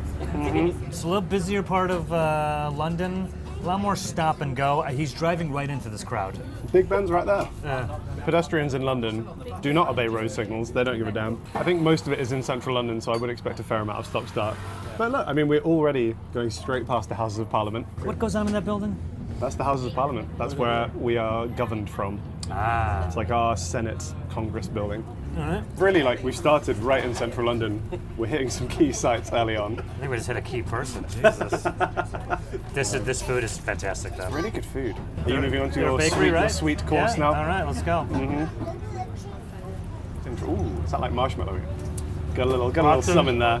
Got a little bit. Austin, ginger cookie. Let me get some of that. Oh, it's really good. There's the breakfast tea with milk. Thank you. Oh, great. I'll cook a bag in there. So we're on a Routemaster bus right now. Now, Routemaster buses are an iconic part of British culture. They're like a British design icon. They came in 1954 and were just like immediately a hit. Not to say they weren't without their faults. So you might have noticed that we got on from a platform at the back. Yeah. That was the only way you can get on and off the bus. The idea being that it was easy to hop on and hop off. You could basically just jump on whenever you wanted. The issue was that some people took that a little bit too literally. Some people were trying to like jump onto a moving bus or jump off from a moving bus. Yeah. Not always successfully. I think there were injuries reported. Sure. So sadly they were gradually withdrawn and they sort of disappeared around the 2000s. I think I still see these buses around. So they kind of tried to bring them back. It was when Boris Johnson was our mayor of London. He brought back the new Routemaster. They do have ways to get on and off at the back and in the middle as well, but the door is closed while it's been in motion. You can't just be jumping on and off I anymore. love the idea of someone who's like, I'm just gonna jump out right here, like literally jump off right here. That's like a 40 miles an hour, whatever. However, you guys measure distance here. I don't know, 40 kilometers a stone. You know. We still do miles per hour. It's really confusing. Okay. Again, we've decimalized so badly. Yeah. I think actually it's a better idea that it's harder to jump off of a moving bus. They made a few thousand of these buses, and then I guess as they start to phase them out, there's still buses in circulation, but they're not used officially anymore. So some of them went up for sale and have been bought by places like this. Bus tours are really There's popular. a double-decker bus right there. Yeah, all over the place, but not of this style. Oh, with the back style. I see. The Routemaster. I see. Yeah. We're very much still using double-decker buses. Don't get me wrong, they're great. Okay, I got the Routemaster. Yeah. Okay. So we're shooting this in the run-up to Christmas. This is actually a Christmas-themed bus tour, and this is a British Christmas cracker. Have you done one of these before? No, what is it? So you traditionally done around Christmas. Is there crackers in this? No, sadly not. I don't know where the name came from. I guess because, well, I'll show you. So basically, cracking give me one end. I Okay. take this end, give it a little squeeze, and then we're gonna pull. All right. Is it gonna make a noise? So then it makes a crack, like a pop noise. No. I'm sorry, everybody. All right. 3, 2, 1. Hey, so then you win. You got the, and if you look inside there, you'll find a prize. So you get a little paper hat and usually some kind of like disposable plastic toy in there as well. Oh, I got a frog. Oh, it jumped out. He's lively.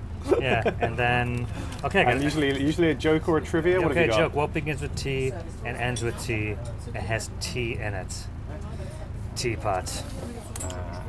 What do we got here? And you get a little paper crown as well. So that's what they meant Christmas. I always thought that when I saw these online that they were a fancy way of wrapping like those crackers in the middle of it. You guys had like this big. No. Yeah. I Okay. need to rip mine open. That was a good pop. I got a fake moustache, which you're supposed to like clip onto your nose, but it's Yeah. kind of painful. That's for a little nose. The issue I have is that I have a really big head, Yes. and so sometimes these crowns don't fit me. Look, I could tuck my ears into mine. You got some wiggle room there, whereas if I do it, it's like How far can you go before? stretching. Oh wow, yeah, you got a big dome, bro. I got a cranium on me, Look at man. that, it's like stretching. Yeah, you got such a big brain. Would you like my joke? That's it, yeah. What do you got? Oh, that's bad. How do sheep greet each other at Christmas? Bah humbug? Merry Christmas to you, but it's spelled like EWE. EWE. I actually prefer yours, so Thank you. good job. God, I gotta punch these up, baby. Call the boys. We'll do a writer's sesh. Food Wars Christmas crackers coming soon to a It's store coming near up. you. So we've had 3 excellent afternoon teas today. Yeah. Very different experiences. Yeah. Hard to draw direct comparisons between many of them, other than the fact that I think the food's been really good at all of them. Had a nice mix of sweet and savoury. But we've had, the fancy experience, we've had a themed experience, and of course, a tour bus experience. You're doing it with this mustache on? I was going to try and do that for as long as I could until you Okay, noticed. there you go. So we did the Hotel Cafe Royale. All right, very fancy, very nice. A bit stress-inducing. Definitely felt out of place there. Felt like royalty's supposed to be there, and instead they got us. For that, I felt like it was the historic. This is the finest way to do it. This is a traditional Londoner tea time. Fantastic. I liked how the guy knew everything. He was really funny and charming and knew his stuff. I really liked that. We went to the Swan at the Globe. Onto the Swan at the Globe. It was more of like a restaurant experience, but everything that they brought us I thought was delicious. I enjoyed the tea very much. I thought that the food portions were incredible. Everything tasted amazing. That one was definitely a lot of fun. That environment I really enjoyed. Sure. That was more of the modern take on an afternoon tea, and personally, that atmosphere is more up my alley. Sure. And Bridget's bus. This is so much fun. It's really I fun. wish I was doing this with my wife and not you guys. I think also this would be fun to take my nieces and nephews, maybe my mom. I love I'm doing two things at once. You know, I want to do an afternoon tea and I want to do sightseeing. Okay, knock them out in one thing. Dinner and a show. Yeah, each of them were three different, very unique experiences. Yes. So for me, all the food was incredible, all the tea was incredible, all the experiences are incredible. So what I'm going to pick is less to do with the best one and one that more speaks to an experience that I would probably want to do again. Sure. Enjoy the most personally. Okay, and if you had to pick which one that was, I loved the Swan at the Globe. I thought that was absolutely fantastic. Yeah. That was good. But I liked it more, felt like I was at a restaurant, have a couple drinks. So out of all of them, that was the experience I felt spoke more to what I enjoy doing. But every single one of these is awesome, including this one. I'm having a great time. I know it seems like I'm not, but I'm easily car sick. So I'm kind of just like, ugh. I think you've summarized it well there. Thank you. Again, I think it's less a case of like picking the best one and more a case of just, like you say, picking the one that speaks to us the most. Yeah. I think I agree, like this one was a really good, just like general experience. I actually did really like the Hotel Cafe Wow, yeah. Royal, but mostly because like that's the sort of place where I could take like my grandma and have a really nice fancy treat day out. But even this, I think, would also kind of do that job. So This is so much fun. have we brought you round on afternoon tea, and I guess tea as a drink itself? There's been controversial opinion. This is the best tea we've had all day. Interesting. I think it's really good. Yeah. Earl Grey? You like Earl Grey? Yeah, oh, I guess I like Earl Grey. You like Earl Grey? Yeah, this is fantastic. You have brought me around in tea. I'm probably going to continue to never get it. But no, maybe I'll surprise myself, start drinking one more tea. I'll take that. All right. Cheers, Cheers, man. mate. Just gentlemen out on the town, you know. Yeah. Couple of blokes. What's the blokes bus? There's like, it's just this, but they give you like a can of Stella Artois instead of this. All right, Joe, we're back at Borough Market. Fantastic. Brought you here because we wanted you to experience an authentic British pork pie. We're going to go to Mrs. King's Pies. Mrs. King's, okay. Now, the food looks excellent here and is very traditional. We'll try it now and I'll explain to you a few things that make it a classic British dish. Fantastic. I'm freezing. Let's get something hot to eat. Ooh, bad news.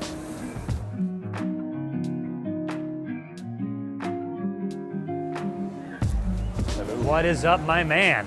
Hello. Could we get 2 small Melton Mowbray pork pies, please?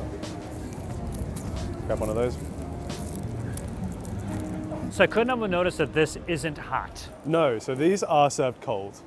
Especially if you ask for a hot one at Mrs. King's, there are Google reviews suggesting that you will be yelled at, so don't do that here. But so how these are made, these are Melton Mowbray pork pies. There is a distinction between a Melton Mowbray pork pie and a regular pork pie. To be called Melton Mowbray, they have to follow a certain set of rules. Okay. So a Melton Mowbray pork pie specifically is cooked in a freestanding way. So you notice that you kind of get this like crimping around the top. Yeah. That's because it's not being cooked in a mold. Gotcha. The meat in here is obviously pork. Some pork pies you might see are cooked so they're still a bit pink in the middle, but with a Melton Mowbray specifically, they actually cook it all the way through. So it's like got that kind of like more grayish. That's colour. totally, if it's cooked. Yeah. During the cooking process, obviously because of the fat and the juices that are in the pork will kind of shrink down. Yeah. So what they will then do is through these little holes in the Yeah, I top, see injection marks. little hole, pour some jelly in, wait for that to set, but then that way you don't have the kind of cooked pork inside it like rattling around in the pie. Oh, it holds thanks. it all in place. If I had to guess, I would say this weighs 2 American pounds. Yeah, it's Yeah. hefty, right? I'm gonna be honest with you. I didn't know any of these were going to be served cold or room temperature. Sure. But right now, this is like kind of what I was expecting today. Okay. So I'm not excited about Like this at all. visually or Visually, yeah. and also the horror story of what's inside of it and why. You know, and like cold pork. Yeah, it's delicious. Come on, man. All right. So how, think I just bite into it. Like we're gonna how have do to you just break bite it into it. I mean, you might want to like if we had a knife, we could cut it into slices, I but guess I could kind of. with this one, I'm just gonna be biting straight in. Oh no, I shouldn't have done that. I really wish I didn't do that. You don't want to see how the sausage is made, quite literally. All right. Cheers, man.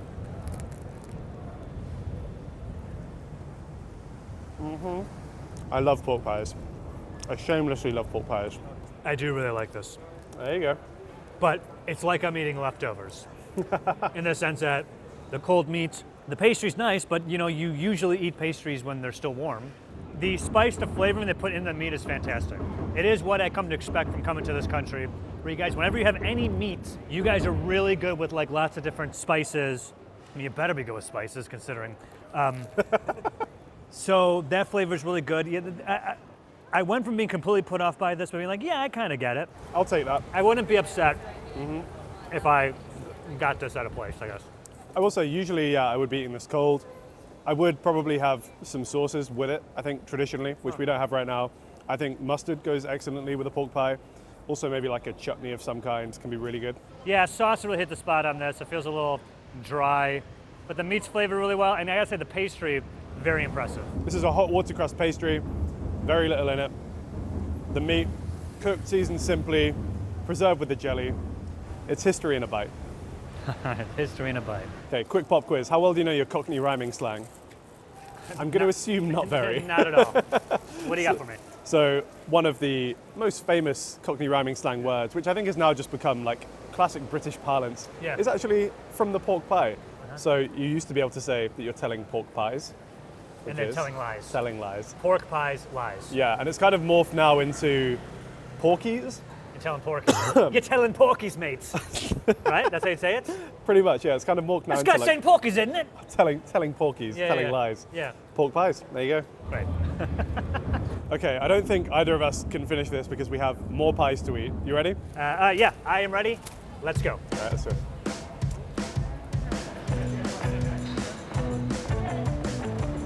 So we're at M. Manzi's. We wanted to take you here because this is the oldest pie and mash house in London right now, still operating. Wow. When we're talking about pie and mash here, we're talking about East End pie and mash. It's slightly different to pie and mash that you might find elsewhere. East End used to be the kind of, I guess, more underprivileged area. The food that you find here tended to be, a lot more kind of like the working man's dinners. And I'm assuming it's all going to be really heavy, really starchy. I mean, to a degree, because this is kind of the food that I guess like the Industrial Revolution was built upon in the UK. This will fill you up, keep you fueled for your day of work at the factory. And what's more appetizing than the Industrial Revolution? That's a great question. Let's eat. All right, now. Is there any sugar? No, thank you. There you go. Thank you very much. Hope you're hungry.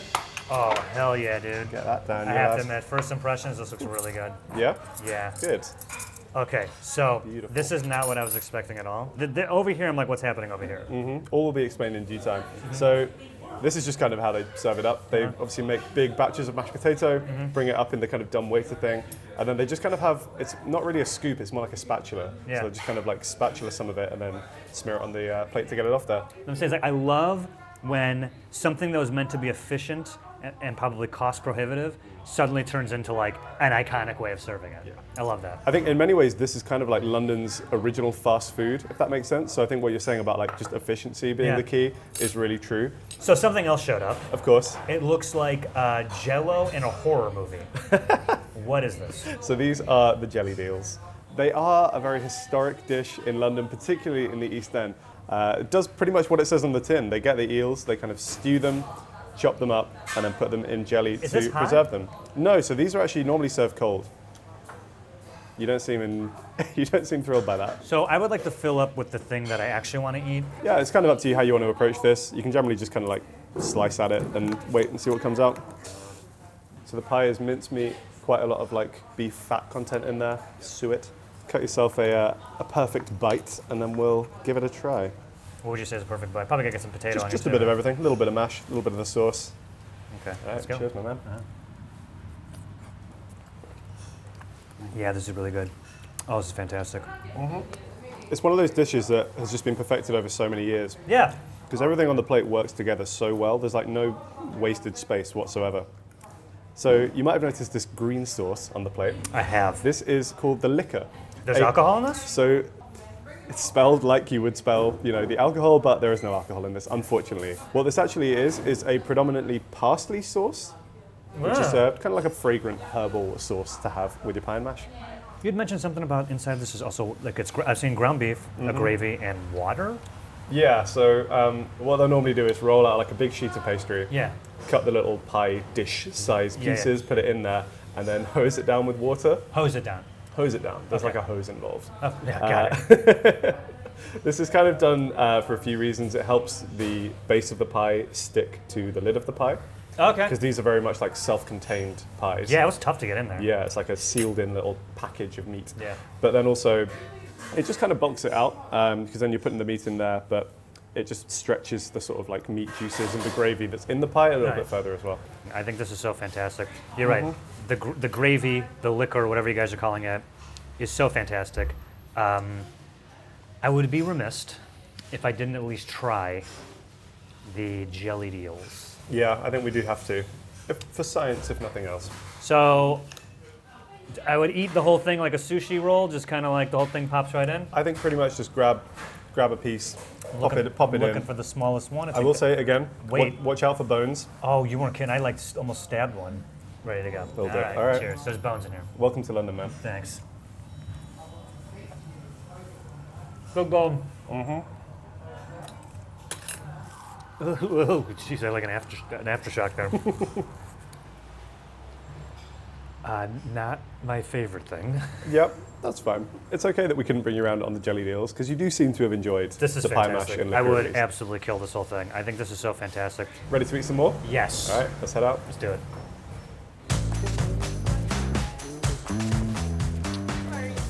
Okay, Mother Mash. Mother mash. We're here. We are.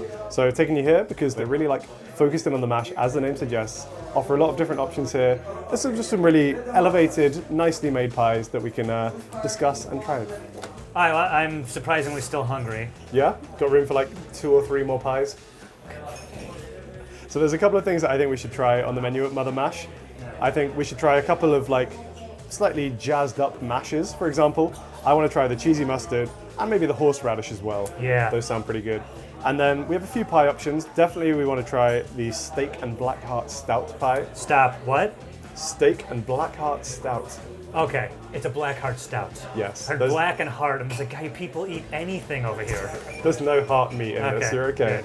We're going to try that one because steak pies, like steak and ale pie, steak and kidney pies are a really big deal over here. We eat a lot of those. And I think this is going to be a good one to give you an idea of what they like. And then I think we should also maybe try the chicken pie as well. We have chicken, mushroom, and bacon one. I bet that one's actually really good. Sounds pretty good to me. Yeah, that sounds great. Okay, so I've noticed my horseradish here. It looks like they just gave us like a dollop of horseradish on the mash. Yes. Versus, weren't you expecting they like would mix it in? I thought they might have like grated and blended it in, but you know, it's still there. You can just mix it yourself. Yeah, It's fine. perfect. Job done. I feel like we should just cut in and figure Yeah, I out wanna which see what I pie is got. which. Oh, this one is like. Ooh, that's flaky pastry. Yeah, dude, I totally got the chicken one. I got the beef. Okay. Okay, nice. It's all right. We can mix and match. Yeah, there we go. Okay. Cheers. Oh yeah. This is very good. This is really good. Can I get a little switch? Switcheroo? Hit that horseradish though. It's I will not do. powerful at all. It's like No? the right amount of horseradish flavor without being too powerful. Nice gentle kick. Yeah. This mash is too big of a bite, but No such thing, man. We're professional eaters. oh wow. The stout. The stout gravy, man, that's really good. I'm glad I've tried both.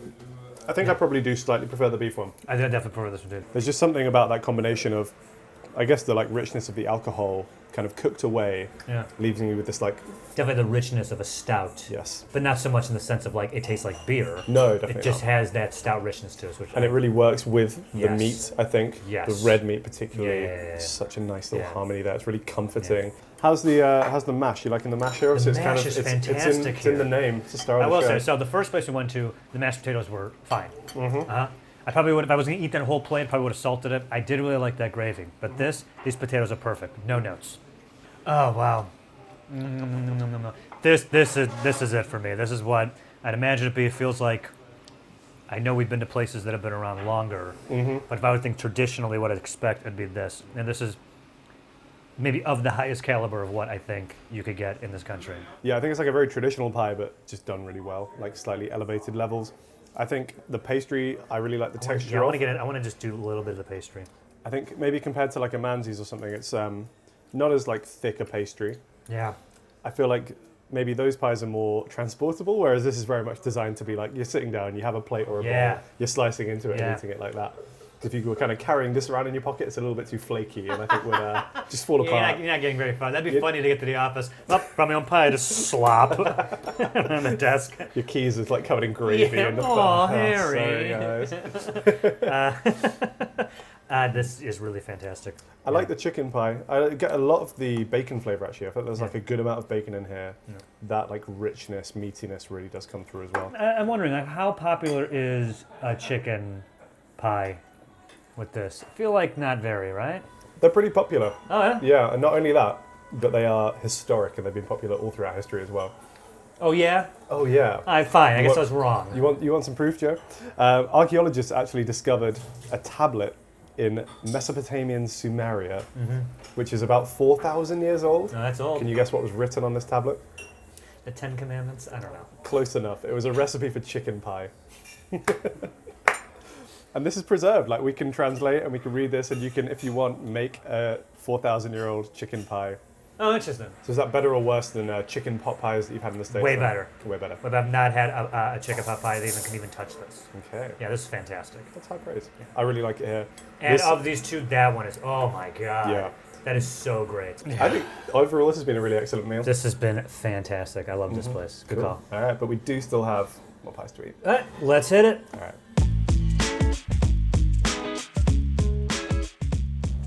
Okay, Joe.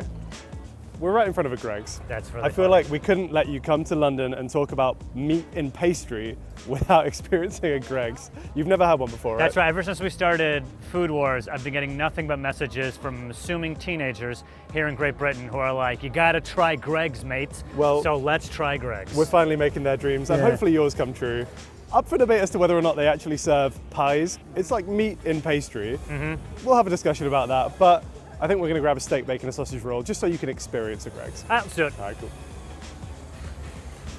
And I'm gonna go in here and see what it's like. Joe, I'm handing you a Greg's sausage roll. Gotcha. These are iconic. They're like extremely cheap. That's kind of half of the appeal of Greg's, is that it's very affordable, Yeah. hot and fresh. They're pumping these out throughout the day. Yeah. So you can go in. You need to give us a try. They also do a vegan one. We haven't Yeah. got that one. But Are you gonna they're try it as pretty well? good. Do you want me to save you a bite? Maybe, yeah, send me a bite. Okay, I'll okay. I My love first it. time ever trying a Greg's sausage roll. I love Greg's so much.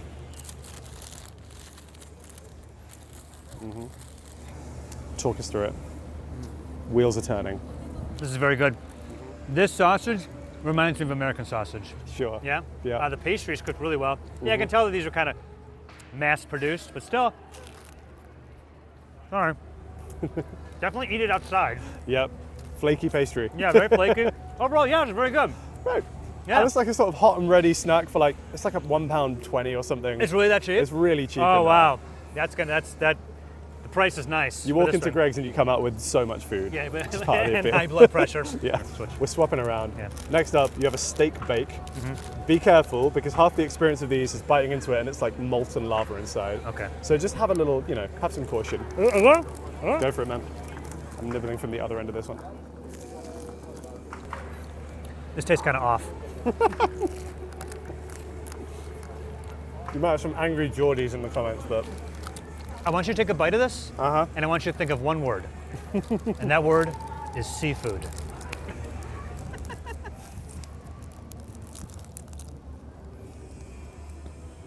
Do you want me to taste like that, or do we get an off one? this is how they normally taste. And I do not taste seafood. I don't know what you've got there, man. Does that not taste pretty similar to like the steak filling that we've had before? You're getting No, not seafood really. from that. This I don't know. But you're going in for more, so you seem to like it. Because to I'm like, some am I degree. losing my mind? You're kind of like doing some work on that thing, man. Well, I just want to make sure. Yeah, this I don't like. This I do not like. Okay, fine. I So- would be, and I'm glad we had this for the show. So I was definitely planning on coming to Greg's while I was here. And I'm glad I know that this is terrible and you paid for it. But that sausage roll, man, that's really good. That's the one. Yeah, that Okay. might be the one to beat. I'm kidding. It's not. It's not. Do you think this qualifies as a pie? Because it is like 2 layers of pastry encasing some meat. Yeah, I think pastry with hot meat inside of it and like a gravy or a sauce. Pie, if it's Italian, it's a calzone. If it's American, it's a hot pocket. Yeah, I'll go. That's a pie. Well, I'm glad that you've experienced a Greg's. I'm sad that you didn't like the steak bake. Terrible. I feel like in terms of this video, this might not be a favorite, but are you glad that you've at least tried Greg's now? Yeah, very happy with it. And the flagship one. And wait, Leicester Square? Leicestershire Square? Leicester Square, yeah. I keep adding the Escher like it's Worcestershire sauce.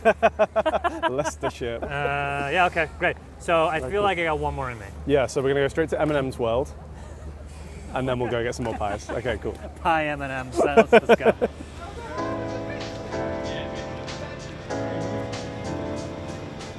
So we're at Willie's Pies. These guys only really started kind of in lockdown actually, but have achieved huge renown and success across London. You're intrigued by the filling. Yeah, I saw they got the Rogan Josh. So you have the beef Rogan Josh pie. Uh-huh. I have the steak and Stichelton pie. Basically, Willie's Pies are known for doing some slightly more like gourmet, I suppose, approach to pie fillings.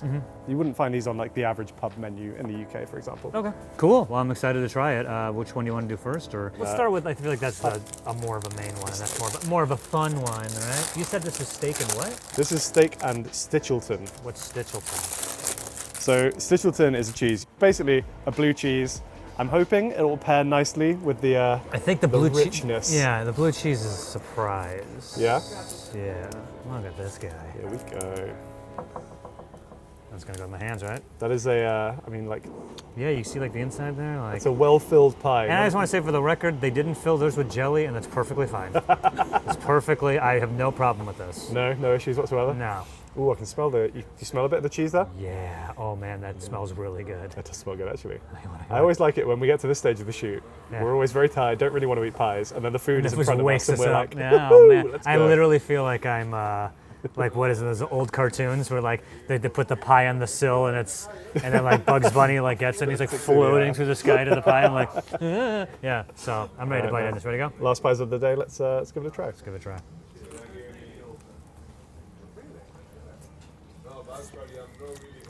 Okay. Because you told me blue cheese, I could taste it, but I wouldn't have thought, if you just given it to me like straight up, I wouldn't have thought like, oh, and I wouldn't even thought there was cheese in it. All it did was like really accent the flavor, give it a perfect savory taste to it. Yeah, By the way, this pastry, oof, is really good. that's really good, right? Yeah. Yeah, I like the use of the blue Wow. cheese in here. Yeah.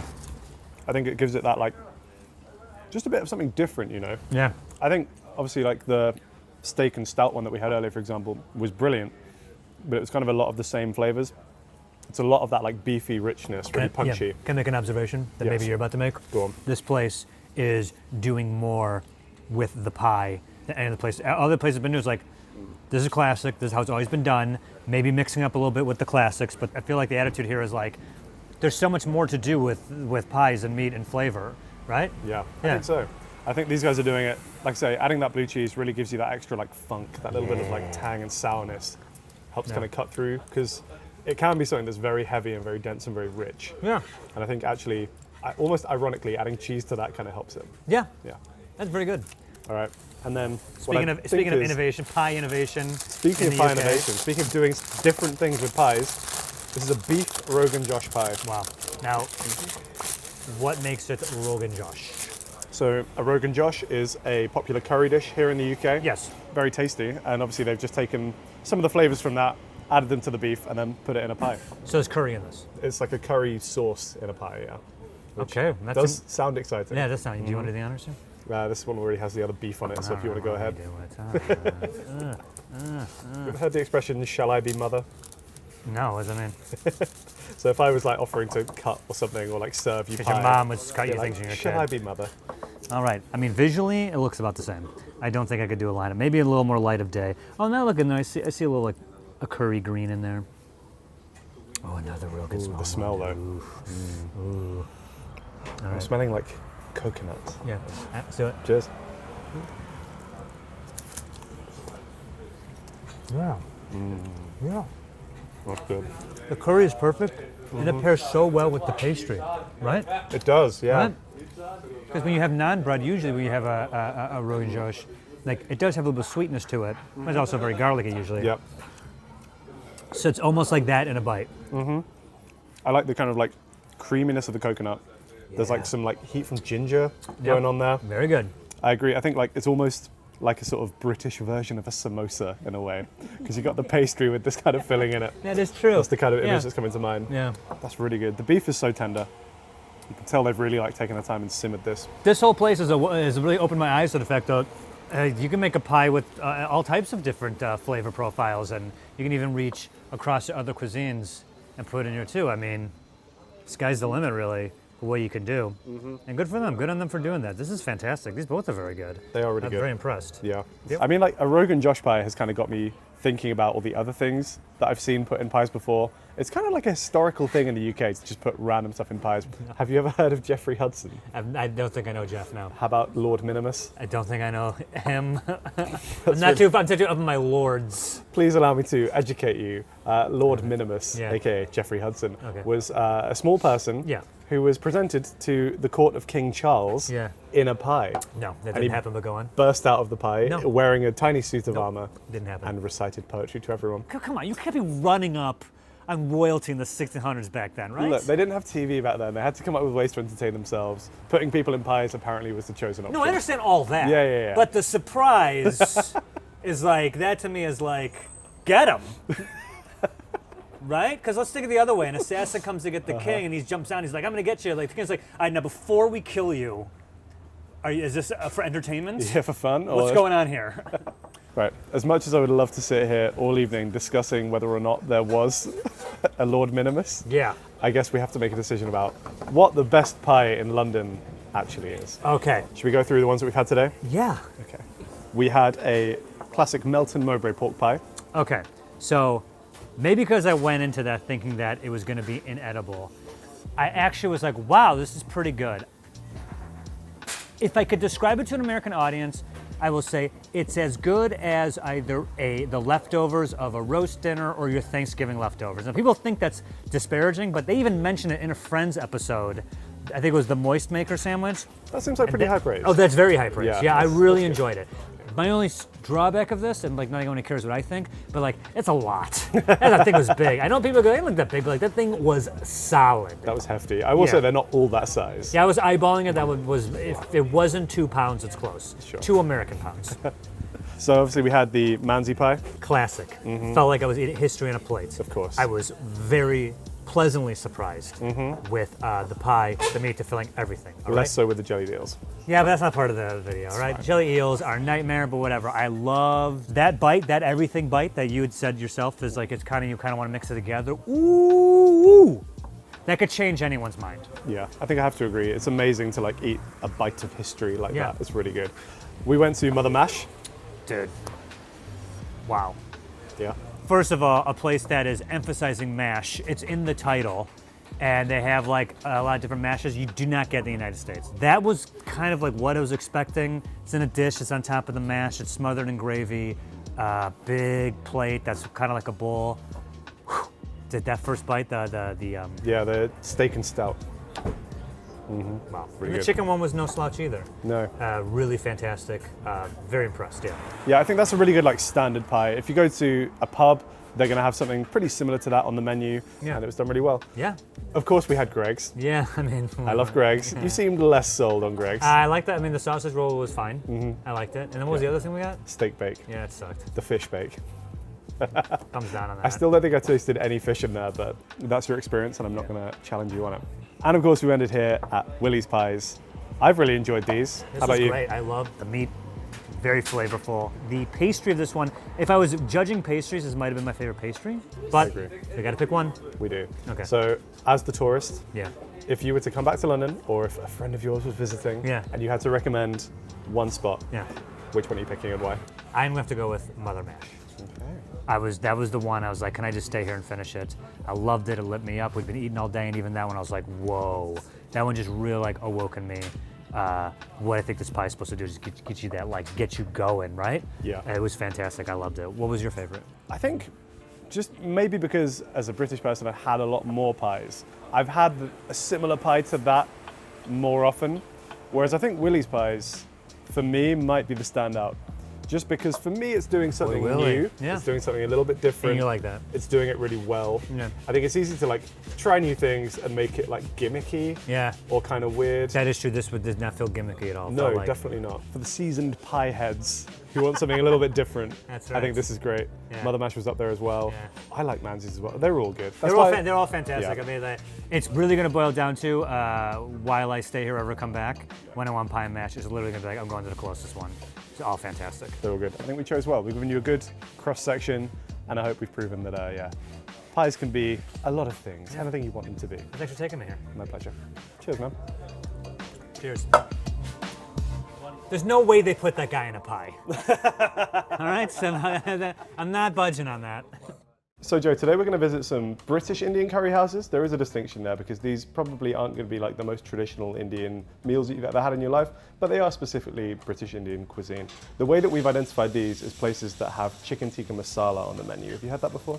I think so, yeah. Although I think there is some debate as to whether or not it's like a British Indian dish or whether or not some places do serve it in India, but it's just become really popular here. Man, you British, can you guys just stop colonizing for like 5 minutes? Let them have a thing. Okay, well, regardless, I'm really stoked to get it. I'm so jet lagged. I'm like this close to crying. So I feel like some Indian food would really hit the spot. Yeah, this could be like an emotional day Yeah. for you. So we're here at Tyab's. This is an East London institution. It's been here for years. People love it. Celebrities come here. John Favreau absolutely loves this place. Came here with Pedro Pascal. Love him. The standard things that we're going to order today, like I said, probably the chicken tikka masala. Yes. And then probably a naan as well. We might just slightly mix up the filling of the naan or the topping of the naan, but I think those two are a good baseline. Does that sound good? Yeah, great. They're kind of famous for their lamb chops here. They do a really good grilled spiced lamb chop. So I think we should get some of those. You know they're good when the picture made the menu. Yes. Right? Yeah. That sounds good. It's not too much food, but I think we should pace ourselves. I've learned the hard way Yeah. that we should pace ourselves. Oh, I know. That's your problem, pal. These are the poppadoms. Have you had these before? Probably. Yeah, probably. Possibly. Yeah. Okay. You get these, and they always come with a range of dips. And I'm just taking one. Yeah, you can kind of go for whatever. Some people just karate chop the whole thing. Did you want to do that for? I mean, do you want to do that as our guest of honor? Sure. Ready? Just go for it. Gah! Wait. There we but go. Now it's all. And then you just have nice little bits that you can kind of pick and Okay. dip. And these will probably come out immediately because they've just always got like a stack of them ready to go in the kitchen.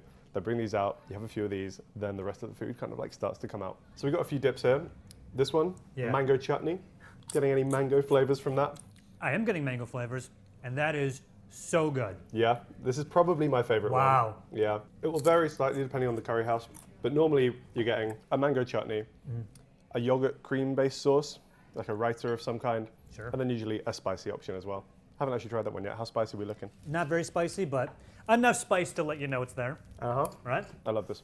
This was always the one where, like, if you came for a family meal and you had a curry, Yeah. your parents would be shouting at you at this point to not fill up on poppadoms. I was about to say, slow down. This is like in America when you get Mexican food. After you order, chips and salsa at the table. Nice. We don't really get that here, but I see how that would be equally as dangerous as Yeah. this. Yeah. Because you're waiting and you're socializing and you're just hitting it. Next thing you know, your food shows up and you're like, I'm not hungry anymore. So, like, obviously you guys have Indian food Oh, yeah, yeah. in the US, Yeah. but am I right in thinking it's just like culturally not as significant and not as much of a big deal? I think it's pretty popular. I mean, I understand the India culture here in Great Britain, only more evident over the century or so versus in America. But hey, America's a melting pot, baby. We got everyone. Yeah. We got everyone and we got everything. Ooh, there we go. Yes, Thank sir. you. Oh, yes. All right. I'm losing my mind. I'm instinctually grabbing my head because I feel like it's going to spin off. This looks, oh my God. That's pretty good, right? This looks so good. I think the rest is on its Yeah, way. they're bringing it in. Yeah. Yeah. Thank you. Thank you. Awesome. Fantastic. Thanks very much. And I have to say, everything here looks absolutely incredible. I'm Yeah. so excited. Me too, honestly. Oh, wow. I'm just excited to eat. Should we just dive in? Yeah. Okay, cool. I feel like grab yourself a lamb chop. Yes, sir. Yeah, that's sizzle. Oh my goodness, that's not a bed of grilled onions. See. Yeah, there's onions in.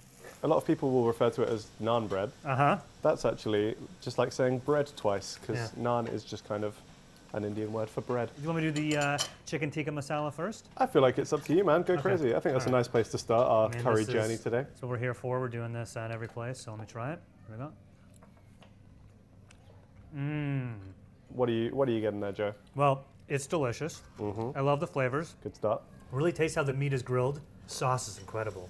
What are some of the distinct flavors here that I'm getting? It will vary slightly depending on the restaurant you're in. Generally speaking, they'll start with a masala, which is kind of the way that you actually refer to like a blend of spices. Yeah. Some common ones, kind of like ginger, cardamom, coriander in there as well. Flavor-wise, profile is absolutely incredible.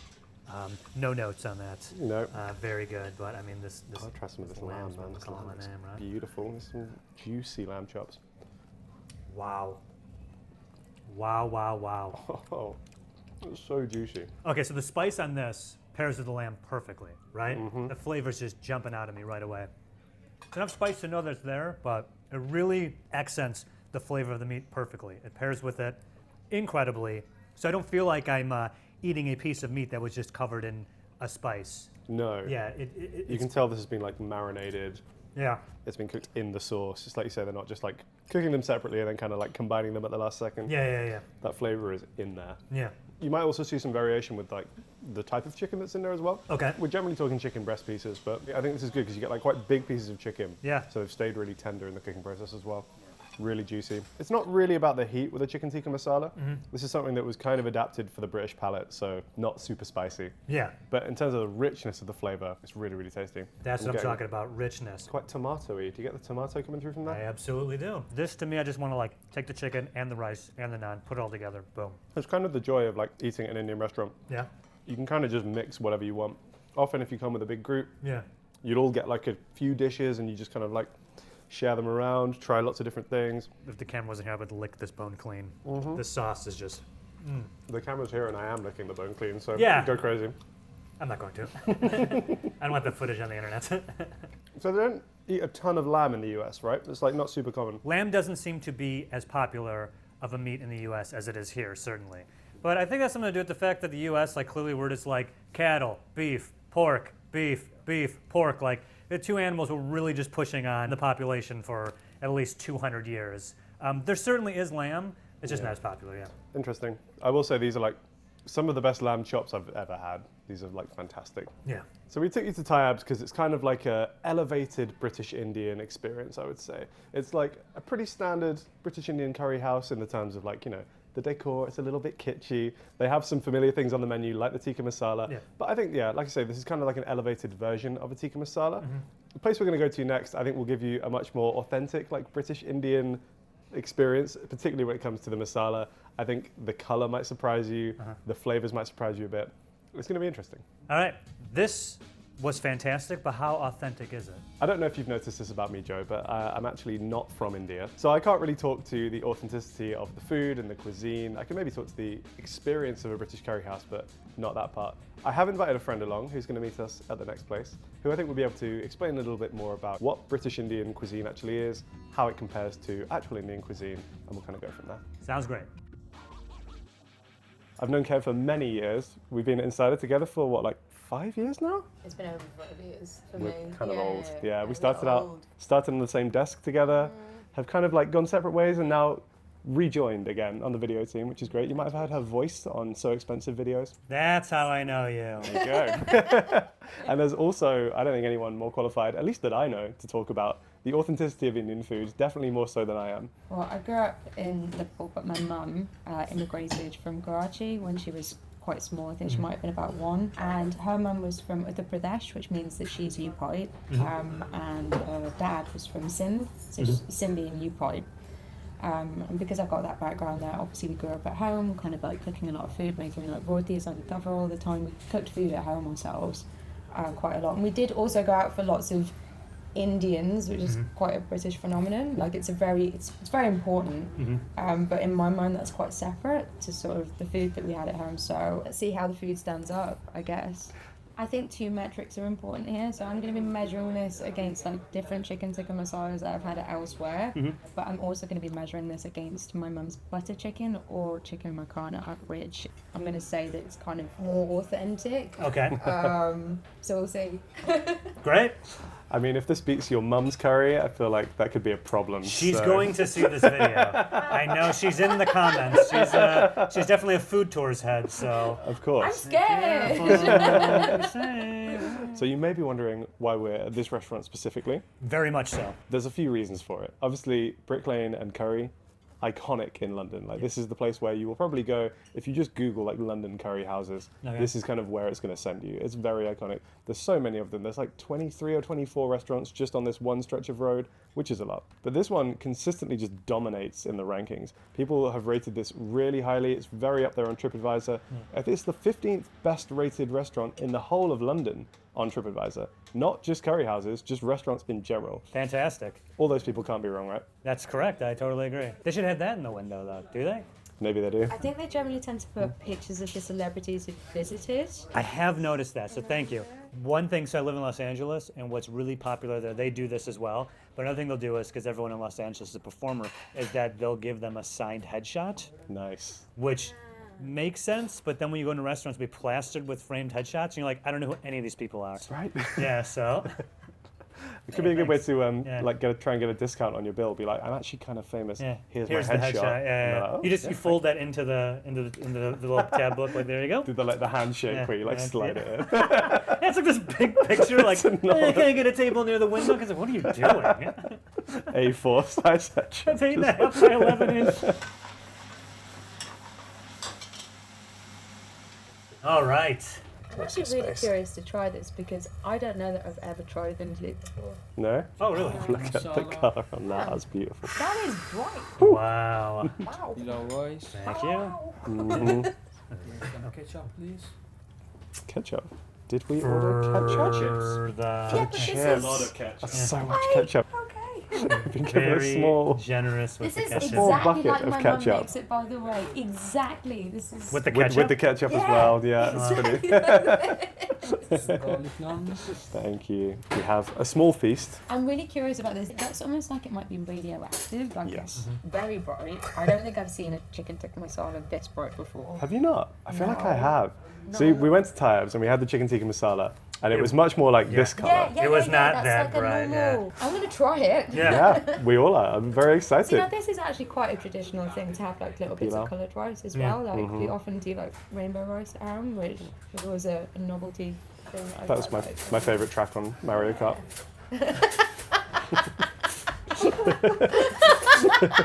Should we start dishing up? Joe, do I you want think to so. Is maybe there grab anything- yourself some rice? In my mind, tikka masala is this colour. To be fair, this is. I mean, if you think about an authentic British Indian curry, if this is supposedly like a British take on Yeah. an Indian, traditionally South Asian food stuff, makes sense that it's that colour, right? I think traditional is authentic is doing a lot of heavy lifting Would you there, like some but, rice? Yes, I would. Thank There you you go. very much. but it's very, it's always tasty. For Are you going to do with a comparison, naan? I'm going to go for a little bit of a naan scoop. It smells nice.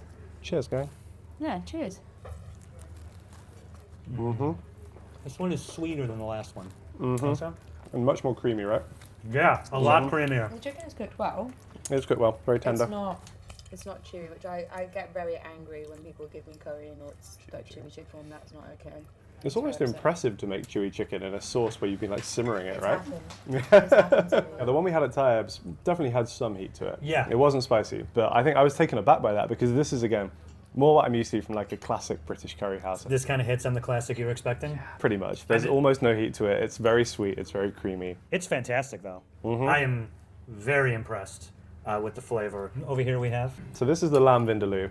Okay. It's got an interesting story, vindaloo. It's like come from several different cultures. Yeah. There's like Portuguese in there. Then it's kind of gone from Portugal over to India Yeah. and then back to the UK. And every time it's kind of like changed what it actually is. Interesting. In the UK, if you order a vindaloo, it's basically like one of the spiciest curries that a curry house will offer. Okay. I've ordered this one with lamb. This is a spicy guy. This is the spicy guy. This might be the thing that wakes me up. It may be. I've never tried this before because I just wouldn't. Like, it's potato. not really something that I would. Is there potato in it? I mean, it is aloo in the name, right? Of course. I suppose. Okay, I'm getting the spice. Potato in here. I'm getting that tingle. Is it only a tingle? Yeah, it's not the overwhelming spice. Oh, another swallow. I'm kind of like feeling it build up on my lips. You gotta watch out for those chilies, Yeah, man. tongue, yeah. They creep up on you. This has a decent spice to it, but ooh, the flavor's just mwah. The lamb cooked perfectly. I feel like for me, I'm not feeling anything. Yeah. But No. there is flavour there, which is really nice. I'd probably have a little bit more seasoning, but If we had to nitpick, as mentioned before, Kay has made me cry with chilies before, and I'm not crying from that. It's very tasty though, like you say.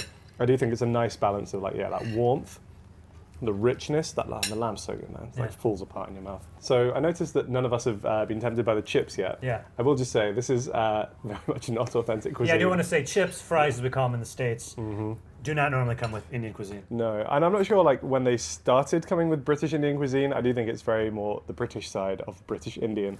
But I think it's one of those things again where sort of like immigrant populations would open a restaurant, and if there's demand there, which in Britain there often is demand for chips, you're just going to serve it. Like you're missing out on free money and free customers if you're not. Yeah. And therefore, chips appear on the menu. I do think like they go well with stuff. I mean, what I will do Let's get a couple of chips, dunk it straight in that masala Can I sauce. also just weigh in and say these are more like these look to me more like French fries than they do traditional British chips.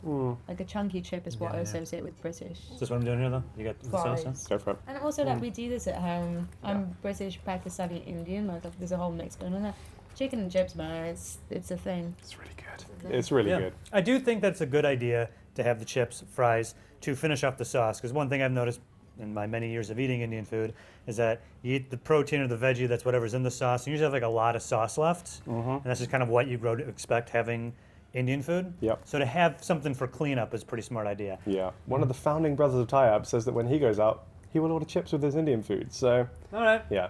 It's Now- not just a British thing. Sounds legit. Yeah. And what do we have here? So this is a bhaji, and it's kind of like a battered onion thing going on. I don't really Okay. like breaking them up because I just tend to eat them all to myself, but I'm going to split it up. Annoyingly, they've given us 2 between 3. So just Yeah. just I get had to stuck in. keep- That's There we fine. go. Okay, I'll just, You can have a whole one. 'cause nah, you're a guest. just, yeah.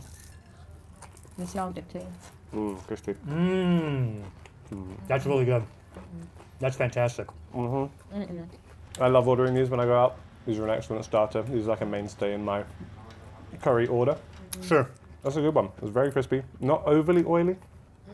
This was fantastic. I loved everything. I think the chips thing is growing on me. Again, I'd probably be more of a cleanup with the naan than the chips, but I think it's a pretty good, an inventive idea that I do stand behind. And then Kaya, final note from you. How does this kind of compare to a home-cooked Indian meal? Is it better? Is it worse? Is it just different?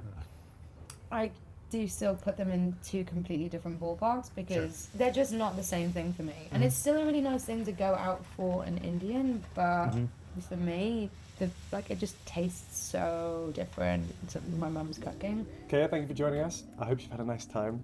Please take some leftovers because I'm not going to want any more curry after today. Perfect. Thank you very much. So what do you want to do next? I've probably got room for like 2 more curries. Yeah, I can go for 2 more curries. All right, cool. That sounds good. Let's go. Let's go. So, and this is Punjab Indian restaurant. They've been here since the 40s. They used to be actually further in East London, and then they moved here actually to be closer to the Indian Embassy, which is really cool because the staff at the Indian Embassy missed some like traditional dishes from India, and they moved here to be closer to that to supply that demand. So you know it's going to be authentic here, Yes. and from what I've heard, very tasty. Although I've not been here before. Oh, well, I'm very excited. Everything in the menu looks amazing. I love the vibe in here too. Really digging it. So Yeah, a lot of like historical feel Yeah, to it. yeah, yeah, Pictures yeah. on the wall. They're pretty like proud of the heritage here. So we're 2 in. We're about to do 3. What are you expecting from this one that's different from the other 2 we've been doing? I think with this one, we should pay especially close attention to the flavors, because one thing that I don't think we've actually talked about much yet is that oftentimes with curry houses in the UK, they will all start their curries from the same base. So you'll get basically their masala, which is like their blend of spices. They'll kind of create that, and then every curry is built upwards from that same foundation. Okay. So I want to see if those flavor differences really shine through with like a couple of the different options that we've got today. Yeah. Ooh, I can't wait. Something sizzling. Like sizzling on its way over to us. The chicken fresh special, that's the flambe. Okay. Okay. Yo! I mean, that's just great fun. That was fun, yeah. And that's the main sauces. Yeah. Thank you so much. And guys, Talk about a dish to get everyone's attention. There we go. Yeah, we Hey. thought the previous sizzle was good. Yeah. Wow, wow, wow. Man, look at that. So this isn't the masala, this is just the chicken tikka. So you get these pieces of meat, usually put on a skewer and then grilled over an open flame. So it lends itself to this really lovely charred flavor on the outside. And we've got like a mint sauce on the yogurt, I think. Really succulent. Fantastic cooked with that. Nice little show with them setting on fire too. I mean, you know, People in America love dinner and a show. That's Kind of right. our version of dinner and a show. yeah, that heat knocked me out of my jet lag for about 30 seconds. That's a bit- And it's just settled back in. So what we have here, samosas. You had one of these before, right? Yes, I have had a samosa Yeah, before. these are fantastic. Yeah. A real staple. These are very like spherical as far as like the ones I'm used to. Sometimes you see them as like quite a flat triangle. No, these are usually the ones that I get in America. Yeah. We used to these. Place I go to in LA has them like this. I was going to cut them, but like, what am I thinking? I'm just going to Oh, bite wow. straight in with the sauce. I love these so much. So definitely a go-to. Oh man. Whoa. The pastry, the crust, so savory. Fantastic. Wow. This is another thing that's like, it's easy to mess up. It's kind of like, similarly to the bhaji, when you fry something like this, it's kind of a risk that you'll just make it really oily and gross, but you get none of that here. Just like extremely like flaky, crispy pastry. That filling's really good. I don't know what that sauce is, but that was lovely as well. It's like sweet and smoky. Chicken tikka masala. Thank you, sir. Lovely, thank you. Oh, yeah. All right. Okay, start with the classic, the tikka masala. Initial impressions, not as It's not as vibrant not as, as the last one. not as Yeah, this is luminous. the color, like, okay. But I want to say also, the first one, again, was more like this. It was darker, yeah. Yeah. It's really interesting to see, yeah, I guess like what small changes they're making that are kind of causing quite a big difference in the end product. Oh, man. That is fantastic. That might be the strongest reaction we've had today. Yeah, this sauce. Ooh, wow. Right? Mm. Right? What is it about this one that stands out from the last two? I feel like it's the sauce is like bonded more to it, like it's thicker and creamier. Although Yes. the last one was pretty creamy too. This one, I mean, the flavor of the sauce is remarkable. There's a richness to it that I don't think we've had before. It's that like concentrated flavor. Yeah. Oh, wow. I We love get, it like, so much. Intense tomato flavor as well from that one. Yeah, there is a richness to this one that we have not had in the previous two. No. I'd say the previous two weren't also very good, but this one, as far as like first bites are concerned, that's the first one I've been like, yo. Yeah, that was the strongest reaction I've seen from you all What are day. you- what are you doing? I'm just giving you some rice. Okay, thanks. I'm trying So, to. and what about today have made you think I can't rice my own I'm plate? trying to be a gracious host. All right. I did just want to point out the description on the menu of the garlic naan, What do you got? which says that if you have any erotic activities planned for after you leave us, perhaps you should resist this sensational garlic naan. I don't know if it's erotic, but after this I'm meeting up with Dracula. Okay. So, Yeah, I mean, maybe stay clear. Don't want to give him some kind of like reaction. blah. That's my whole Dracula impression. Blah. Has Dracula ever said blah in the books? Like I've read a Dracula book. I'm more going about the Dracula from Looney Tunes. Oh, okay. Not Bram Blah. Stoker. You know what? Maybe you don't pick up on this here, but in America, Go on. I have noticed a lot of Americans would probably think Dracula is from Great Britain. Okay. Oi, mate, let me suck your blood. I think it works. What's all this then? When Van Helsing shows up, what's all this then? We've gone wildly off task. Oh, So Indian food. yeah. Um, This is fantastic. Oh, I haven't even tried that on yet. that is garlicky. They're not lying. I mean, if you actually look Yo. at it, I wasn't sure what these were, but I think this is like strips of like grated garlic, Wow. just straight on that. I'm not playing with the garlic here. And Vampire-free zone. Yeah, forget about churches. We're gonna get vampires chasing me. We're going here. I do like the amount of garlic on here. It's very garlicky. Yeah. I think maybe the texture, it's like on the thinner side, a bit more like thin and crispy than we've had at some of the other places. A lot of the time when I think of naan, it's a bit more like pillowy and thick. Yeah. Well, I feel like I'm hitting my limit. I have room for maybe one more curry. That's great because we have one more curry to eat. Fantastic. Ready for that? Let's do it. Just think of the sleep you're going to have at the end of this. It will be You're restorative. going to make it all worthwhile. All right. All right, man. Let's do it. Let's go.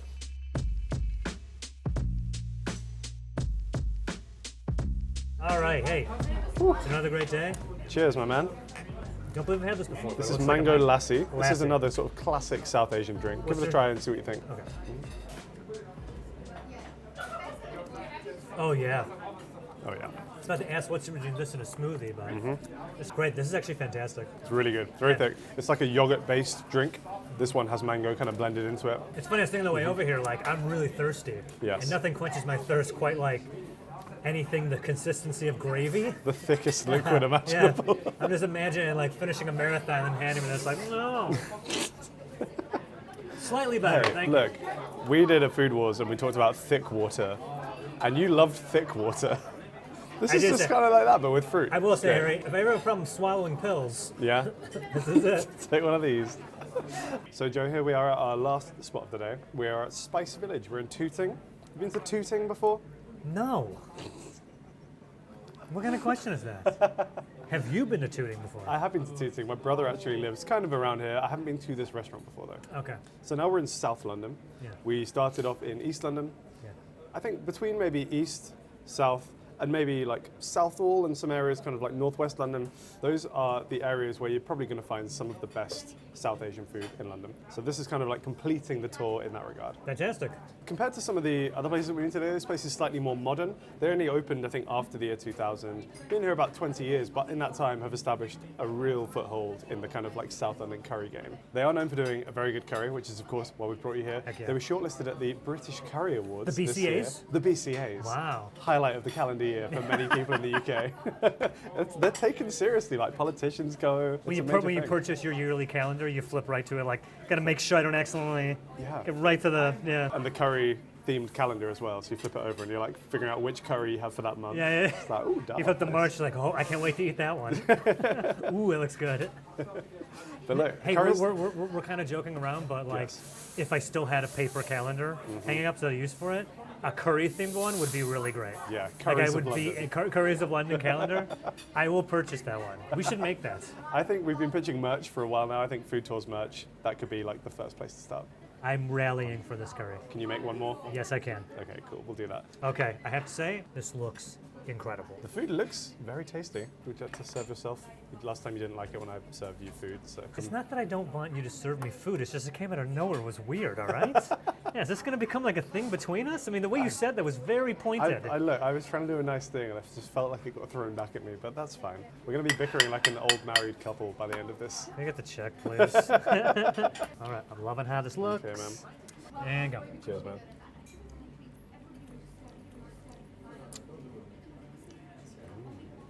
Dude. Whoa. It's really good. Okay, we're hitting some areas there. I'm just going to free associate. Spitball, go on. Heat, spice, Yeah. perfect level. I'm feeling the heat, nothing I can't handle. Let me know it's there. Enough to really keep the tingle going as you savor the rest of the flavor in your mouth. Speaking of flavor, fantastic on this. Savory, again, thick enough to where you really get in the flavor of the sauce, but not too thick where it's like pasty. It's not thin enough to where you feel like it's running around everywhere. Dude.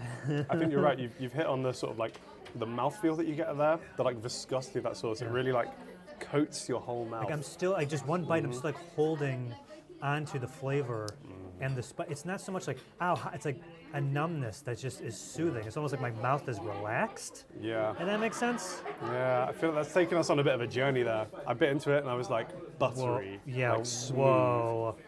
Heat starts to rise. You get the tomato, you get the spices. That's fantastic. I'm gonna try with a bit of the naan. Oh yeah, I'm gonna Yeah. dip.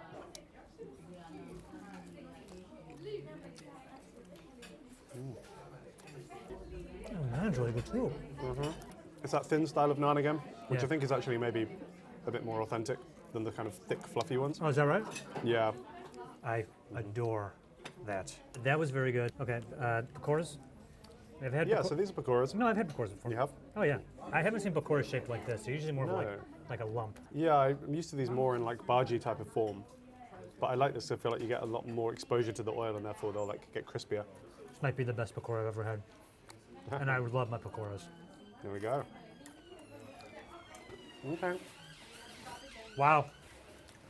I feel like the spice level of this dish is higher than probably any of the other tikka masalas we've had today, right? Yeah. Not in a bad way. The I'm, like, spicier really one, liking it. but we want to make it clear, like, it wasn't too spicy, or like overwhelmingly spicy. Enough heat to like, remind you where it's from. Yep. The heat is almost like, I could bring it. I'm choosing not to. Yeah. Just like flexing on you a little it's just bit like, there. it's like, don't forget where you're from. What's up, taste buds? Tikka masala, part of the reason why we tried it, I think, is because it's such a good reflection of the curry house. Because there's no two recipes that are the same. Everyone does it slightly differently. Even here, they have two recipes. We got the creamy one, or you can just get kind of the normal one. But I thought the creamy one would be nice. But you're out of your mind if you're getting one different from that. I mean, I guess I would try the normal one, but there's no way they have a better version than that. But I mean, all the versions we've tried today, no two have been the same, have they? They've That's all true. been completely different. I just think that's really interesting. And again, I think it's a nice way to measure the quality of a place, just like as a baseline, kind of building from there. Didn't Kaya say that like Indian food will differ family to family? Yeah. So it's interesting that per Indian restaurant it could be completely different. Yeah, I think there's no like right or wrong way to do it. Sure. Obviously, it will come down to personal preference. Yeah. But yeah, it's just really fascinating to see those little changes in the gravy and the masala being so strongly reflected in the final product. Yeah, They've I all agree. been delicious. I think we've got a decision to make. Yes, we do. So first of all, thank you for taking me all these great places. So welcome. If these four are any indication of the Indian food you can get in the city, in this country, wow, you guys are so lucky. What I loved about it is every place did it basically how they wanted to do it, you know? So Tayyab's, I do have a soft spot for. I've been there before. Love it there. The lamb chops were fantastic. Oh yeah, those lamb chops. Those lamb chops were excellent. This ain't a lamb chop video though. Not a lamb chop But video. those lamb chops, world famous, rightfully so. True. Yeah. I think Brick Lane was good. It was educational, I think, for Yes. you. Maybe not in terms of quality or taste the best, but I will always have a soft spot for the British Curry House experience. Yeah, and the chips with there, that was fun. Yeah, the little thing of ketchup, fantastic. Yeah, Love there's to a see lot it. of ketchup, There's yeah. a lot of ketchup. Okay. And then between, I think, Punjab and Spice Village, what we've seen really is a more like elevated experience. I think the Absolutely. flavors on display here have been wonderful. Yeah. And for me, I think it kind of comes down to these last two. But I want to hear what you think first, Joe. So it was down to these last two, but for me, this was the best one. This was the best. I'm just jumping to it because I say like everything about this was fantastic. The spice, I know it's the texture, the mouthfeel. The chicken was cooked perfectly, and these pakoras were the best I've ever had. I know we were also talking about the naan. This might also be my favorite naan. Interesting. Yeah. So for me, this is the best one. What do you think? I do think this might have just nicked it. This one and then. This is Although the I best don't think it's as big a margin as you might think. one. Oh really? Just pipped it to the post, but I mean the flavor of that is just unbelievable. This, yeah. So I think we're in agreement. This is the best food we've ever eaten ever. Wave the little Spice Village flag. This also has a distinction of being the first food tours we've done where I kind of want to steal the cutlery. So you can see, because I mean, with the Brandon on cutlery, you know they're doing something right. Golden cutlery for a gold star restaurant. This looks like if I knew how to throw a knife, I could just like flip right at the wall. Anyway, yeah, this place is fantastic. Worth coming down. The only reason to come to Tooting. You're the first American to step foot in Tooting. First of many, I hope. Yeah, and the last. When I go back to how was it? I was like, Tooting, skip it. That's fine. Skip it. Yeah, just gatekeep Tooting. Yeah. All right. The end. Boom.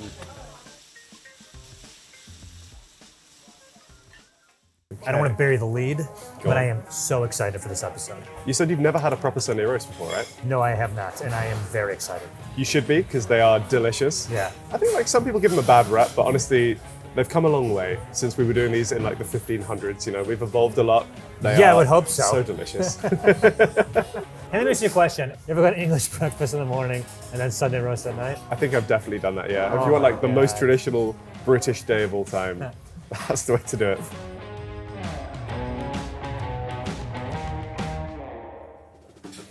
Okay, so first up of the day, we're at Fallow. Fallow. It's relatively new, it's only been open since 2019, but is a huge hit with Londoners. It's on the Michelin Guide, doesn't have a star yet, but it's on the Okay. guide. All right, so give me the rundown. What is a Sunday roast? So a Sunday roast at its core Yeah. is a few key elements. Yeah. You're gonna have a roast meat. Okay. The meat can vary, usually between beef, chicken, pork, or maybe lamb. Oof, I would love a lamb. You're gonna have potatoes, and Yes. the potatoes are gonna be roasted. They're not gonna be mashed like a Thanksgiving dinner. They're gonna be roast potatoes. Potatoes on the plate in the UK. Of course. We're also gonna have some vegetables on the plate. Like what? These can vary. I know you're not a huge vegetable fan. I want to point out, potato is a vegetable, at least in America. Go on.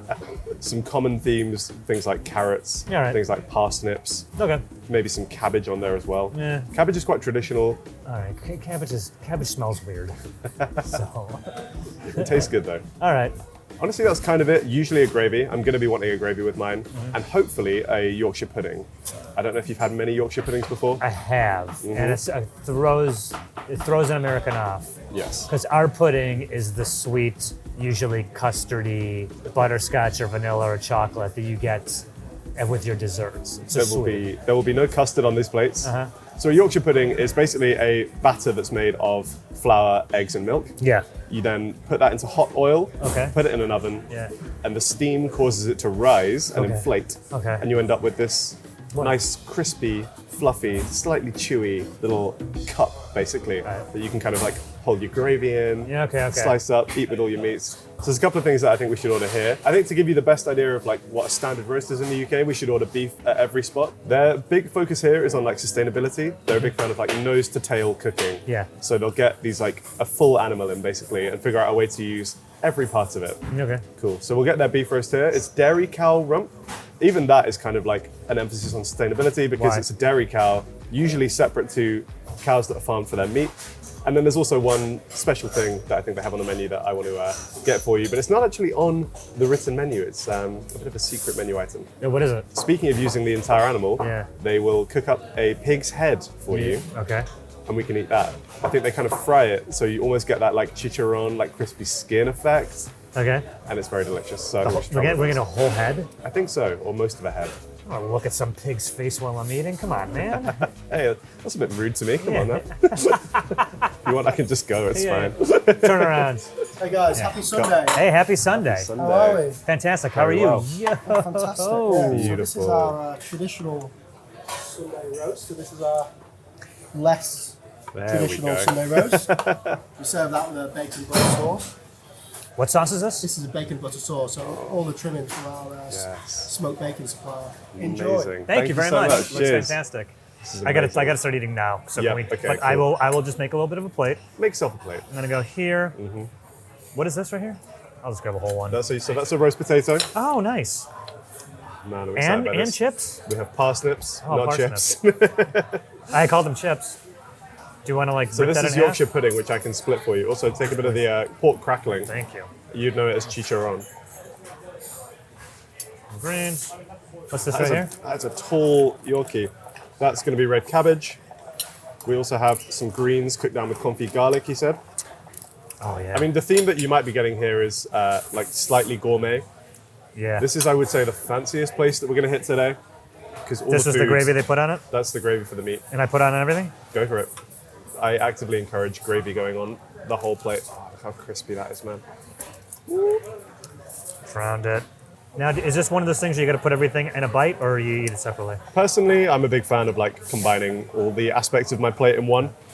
I think that's a good way to get a representative bite. Okay, let's go. So I might give that a go. Wow. Roast is cooked perfectly. The meat itself, Oh yeah. Tender. Fantastic flavor to it. The gravy, amazing. Come on.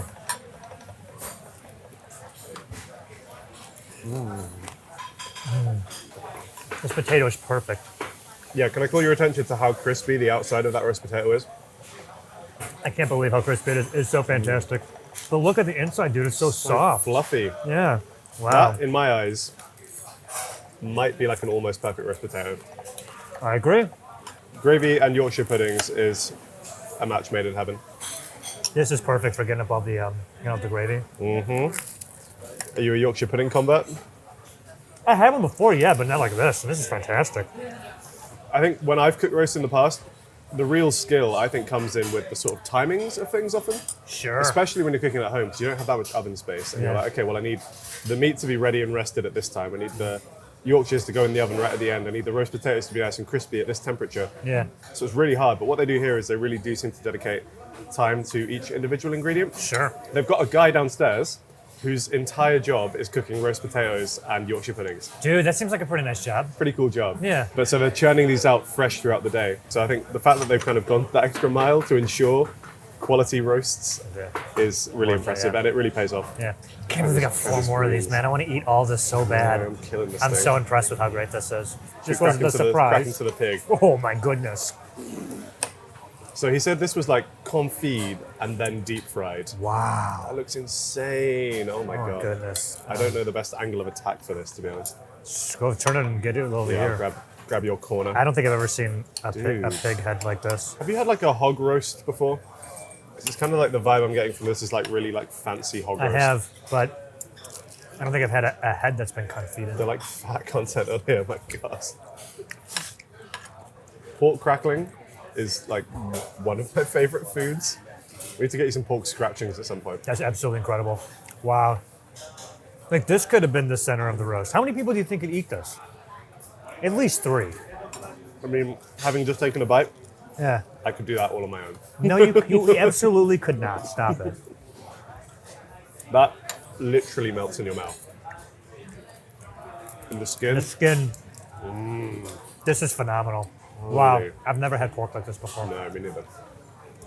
Okay. It's incredible when you, like, sure, you want to use the whole animal, but to be able to do it in a way that's, like, incredible. Yeah, They're not just like, oh, we're going to use the head for, like, something. me knowing nothing about this place or cooking, and then just me talking, when they said, oh, we're also going to give you half a pig's head because we use all the animal, I'm like, okay, a little bit of the throw away the pig's head. Like, it's a secret menu thing, which is like, okay, how good can it be? Why is this not on the menu? This, I can't believe how good this is. The roast is incredible, but if I was to come back here, I would be like, give me this. And all the sides, of course. I'm aware that we need to pace ourselves. Yeah. Because we have more to eat, but we haven't tried the cauliflower cheese yet either. Have you had this before? I do not like cauliflower. This might be kind of hot, so just, you don't like cauliflower? No. Do you like cheese sauce? Yes. Then you might I like this. Because cauliflower cheese, I'd say the emphasis is more on the cheesiness than the cauliflower. The cheese is taking place of the noodle. There is, again, some debate among Brits as to whether or not cauliflower cheese is traditional and deserves a place on the roast. That's just all cheese. I didn't mean to do this, but I don't want to be wasteful. Ah.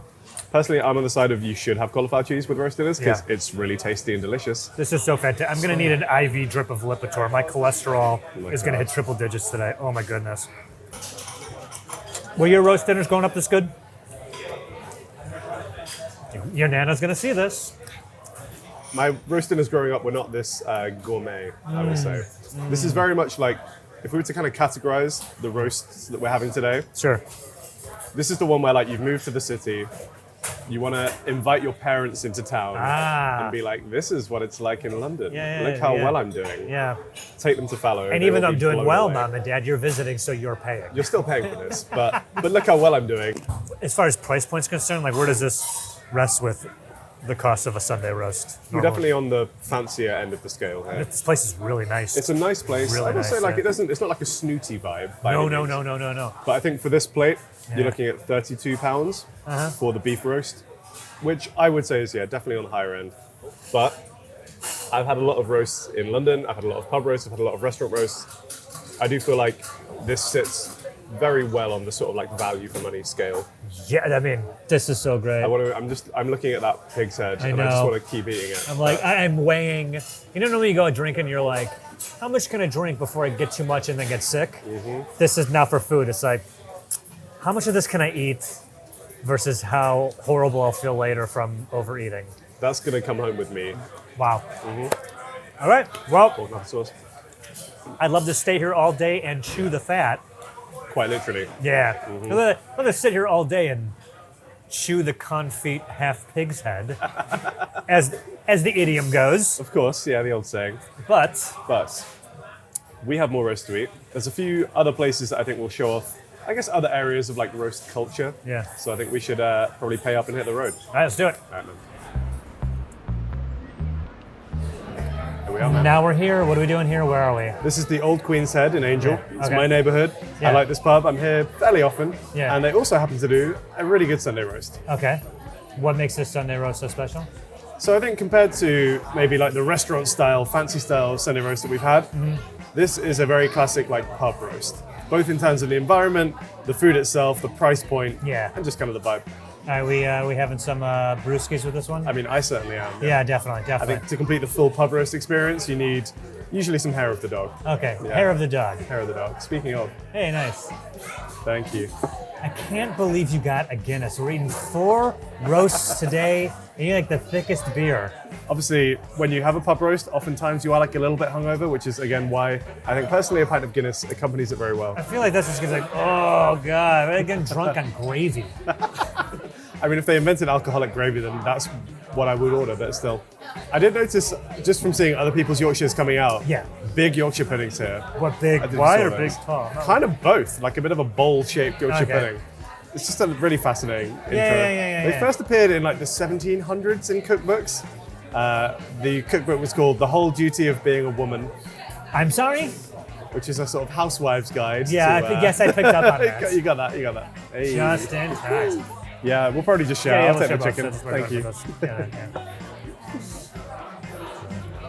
Thank you very Thanks so much. much. Damn. Look at the size of these Yorkshires, man. I was telling you, it's like a bowl. That's really big, yeah. It's impressive. Talk me through it. I got the beef, you got the chicken. This looks like the more Yes. the roast, right? Yeah, I gotta say that beef looks beautiful. Yes. How pink is that? I mean, it's so pink, it's red. I think that's an issue that maybe like a lot of home cooked roasts can have sometimes, is that you do just end up overcooking the beef. And like want that. my grandma's beef, love it to pieces, but she will char the hell out of any beef that she cooks. But I love it. It's so much juicier and more flavorful. Of course, yeah. But otherwise, in terms of the trimmings, we've obviously got these enormous Yorkshires. There's roast potatoes in here. I'm seeing carrots, parsnips, and I think kale as well. Let's dive straight in. Wow.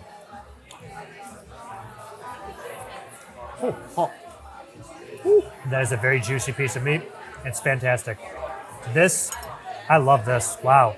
I have to say, a stronger, delicious, and more savory flavor than the last place we went to, which is a surprise. Really? I think it's like 32 days aged, basically a full month of dry aging. Wow. That does a few things. You get these kind of like bacteria in there that break the meat down, which makes it extra tender. Also, the bacteria are kind of creating like lactic acid. So you get like almost, yeah, that kind of intensely like sour flavor to it. Now potatoes Really here, good. this is a standard, a full potato cut in fourths. That's a roasty, yep. Yep. I gotta say, this gravy is excellent as well. Oh, wow. The skinning your potatoes here, man. Yeah? You know, America, we got our fries, chips, we got, loaded potato boats. We do okay with potatoes, but you really hone in on the potato. It can be the star of the show if you treat it with the love Yeah. and respect it deserves. I will say, like, often with a roast dinner, I'm kind of almost more there for the potatoes and for some of the other stuff than I am for the meat. Really? I know. Wow. Speaking of, this chicken is really good though. I think particularly when you get a piece of chicken like this that's kind of like mostly breast, it can be quite easy to overcook and dry out. But I'm gonna give you a bit of chicken for you Yes, to try thank as you. well. And just grab a whole thing of beef. I'm taking a slice of that with me. Wow, the Yorkshire pudding. I've not even gotten around to Should that I be yet. eating this with my hand, or is everyone like, look at the Americans? You can do that, it's fine, man. I can be a table manners snob, but I'll make you feel more at home and I'll, Man, people I'll are rip letting into me this have as it in well. the comments. A lot of food choice videos. How Really? I hold my fork. I'm not gonna change, baby. Here we go. All right. That beef is beautiful, man. What? Really flavorful. Oh, wow. Tender. Striking that balance between tender and chewy is so hard. Yeah, I agree. And with the redness, definitely not a tough piece of meat. No. The chicken, I'm getting a roast. I'm getting something, something bloody. Yeah. Something red. Thoughts on this Yorkshire?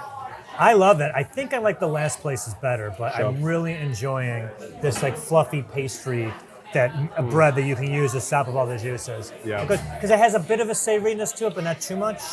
You know? I'm going to be slightly critical here, Joe. Yeah. I think this is a little bit stale. I do think that's quite representative of a pub roast experience to a Yeah. degree, because obviously, like, not everything is being cooked to order. Yeah. A place like this is very busy, so they are probably churning stuff out. Just judging from the kind of texture and the taste of it, a little bit dry. Not enough to make it bad. That just means that you kind of like need a bit more of that gravy to kind of dip it in, Yeah. bring that moisture, bring it back to And life. by design, though, they're like, yo, enjoy the gravy. Like, get in Maybe. there, right? I think everything on the plate works so well. The gravy, the sauce, whatever it is. The fact everything's just so like well saturated in it. It enhances the flavor of everything individually, you know? It doesn't taste like the sauce. No. It just brings out the flavor of potatoes, the meat, the vegetables, everything. The Yorkshire puddings. Oh, wow, this is fantastic. There's a lot of debate in the UK about what is and isn't like traditional or good on the side of your roast. I know you don't really care about like food rules very much. It's just something, it's like such a low stakes thing to be such a jerk about, right? Anyone who's fighting about some sort of thing of what can and can't go on a pizza, what can and can't be a roast, it's like you're just repeating what your parents told you. It's nonsense. Eat it. If it tastes good, eat it. To see how much you actually stick to your principles, Let's go. let me run a couple by you. Okay, go. Would you have one of these with ketchup? I don't think it needs it, but I wouldn't care if you had it. Okay, fine. How about mashed potato instead of roast? I think it'd be a shame because of what you guys do such a great potato here. Okay, and finally, pickled onions, which apparently some people like to have with their roast. Here's why I think it's okay. Sure. You guys love pickling everything over here. You snack on pickled onions, right?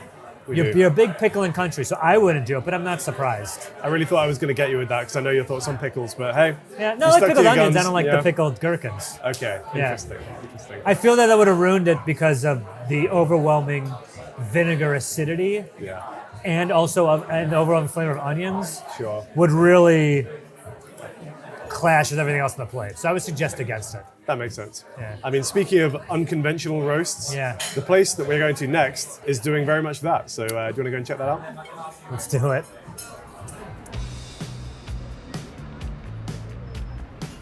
This is Blacklock. I'm going to be honest, going into this one, maybe slightly biased, Joe, Oh, why's that? because we made a video about roasts in London several years ago, Uh-huh. and at that time, this was my favorite. Let me ask you, what is it about this place last time that you think clinched the victory? So they do like what I would say is a fairly non-traditional roast. The way they cook things is interesting here. So it's all cooked over a coal fire with English oak.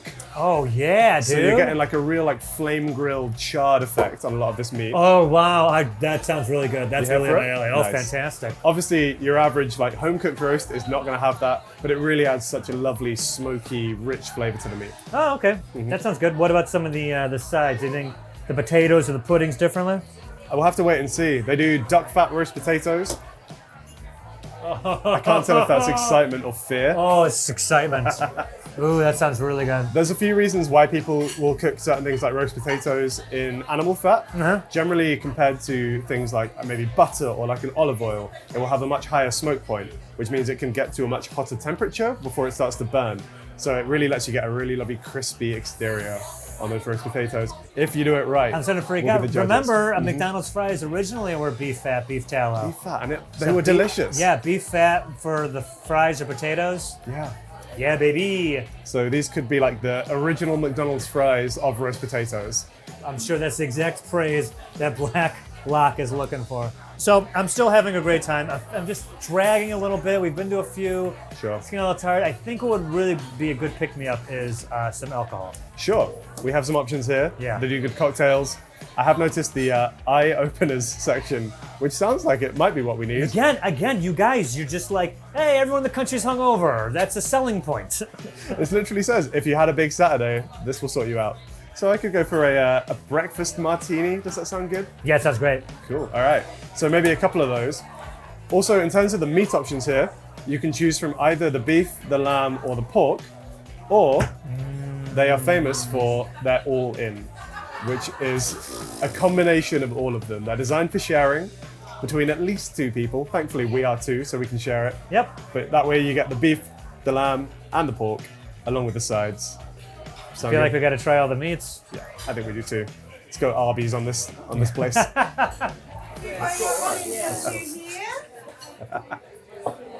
Oh my God, lady, what are you doing? Thank you. These as well. Oh my, okay, so the Yorkshire puddings in back. So it's all ridiculous. just kind of like buried in there. Yeah, we have like a cornucopia sized puddings. Okay, Joe. We have a mountain of roast meats in front of us. Should My we lord. try and serve up somehow? Oh my goodness. I think buried under here, we each have one massive Yorkshire pudding along with a bunch of other stuff. Yeah, I think there's two, but they're like they're load bearing puddings. They're like flying buttresses, just keeping this Gothic church of meat up. This is huge. Oh, yeah, just sort yourself out, and then I'll get stuck in. Ooh, your potato fell off. I'm sorry. Okay, rest is yours. Oh wait, do I got a potato in here? I think there might be potato in the Yorkie as well. The These Yorkie. Yorkies are like a monstrosity. Look at the size of them.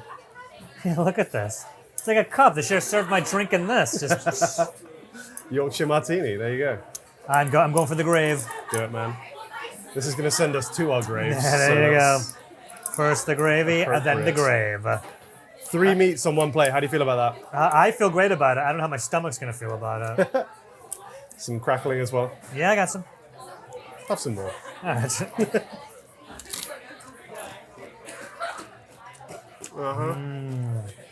So cracklings are a standard roast side or add-on. If you're having roast pork, then I'm very interested in the crackling.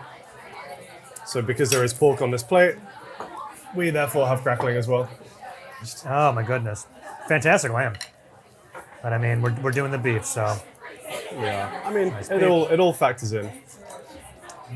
One thing I like here is that they will just endlessly refill your gravy. If you get through your gravy, tell them, they'll sort you out. Just like in America. Yeah. We have free soda refills, you get free gravy refills. There should be like a gravy fountain thing. You just walk up with your little boat, just fill it up.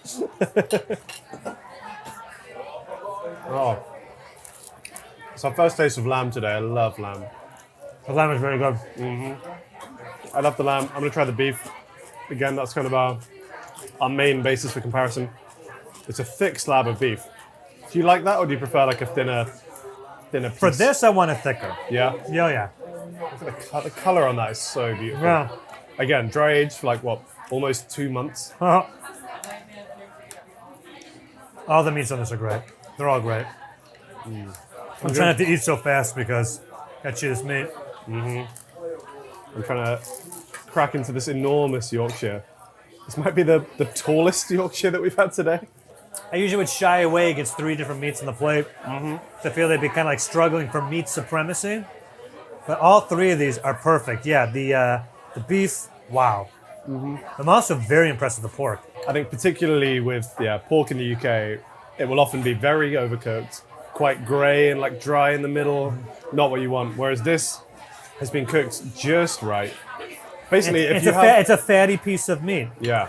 Thank you. So you can preserve that moisture. Fat, yes. Also, if you are paying as close attention to where it's coming from as Blacklock are, Yeah. they've got like one farm in Cornwall where they get like all their meat from, and they have specific herds where they get all their meat from. Oh, They yeah? have so much control over the quality that when you have that quality control, you can also afford to cook it slightly on the like rarer side to what you might be used to. But it's completely safe and it tastes so much better. Any critical notes for Blacklock? Potatoes weren't my favorite of the day. Sure.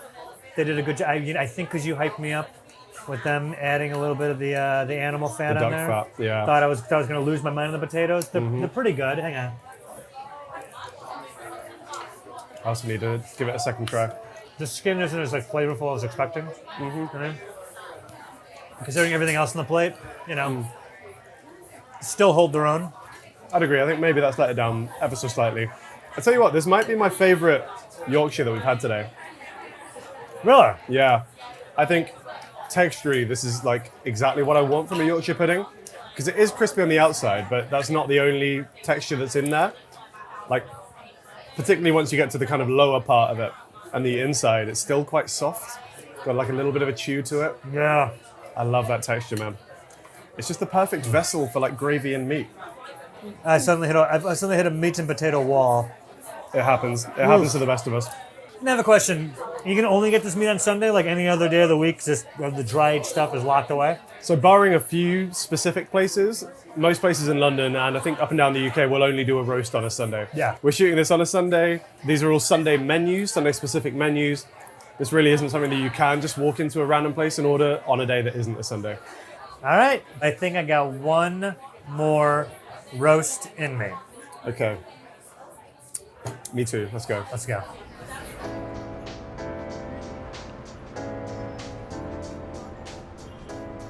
Yeah, right. This place looks really nice. Very posh neighborhood we're in, as you said on the way up here. So we're in West London now. Whoa. That's where the posh people are from. Oh, nice. It's a nice place. We're on King's Road.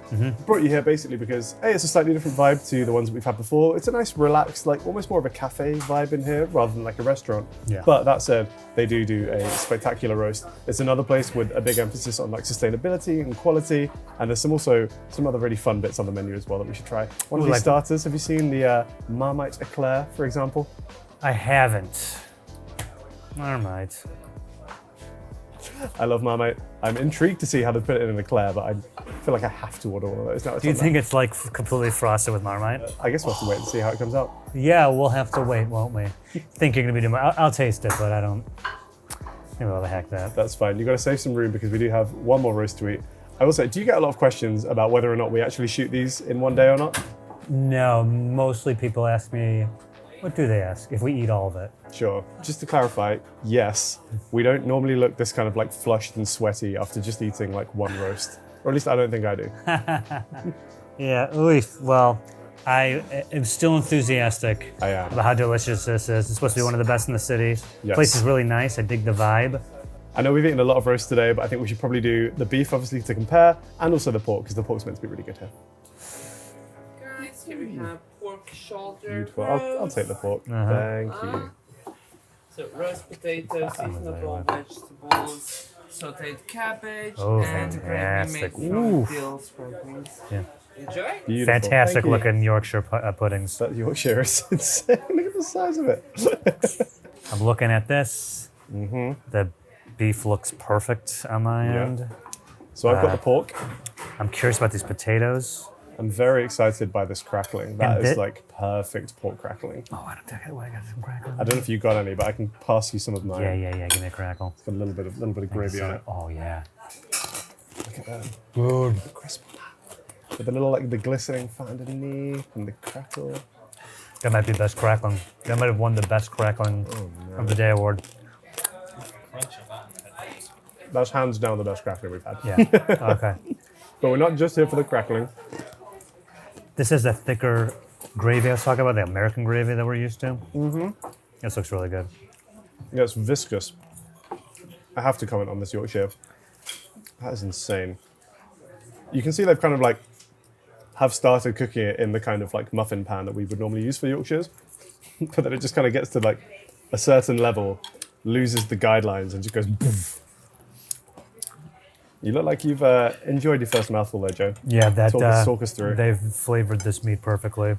Has probably the best flavor of beef we've had today. Really? Also melted in my mouth, and I'm looking at this Yorkshire. Ooh, goodness, dude. This pork is Oh, wow. insanely tender.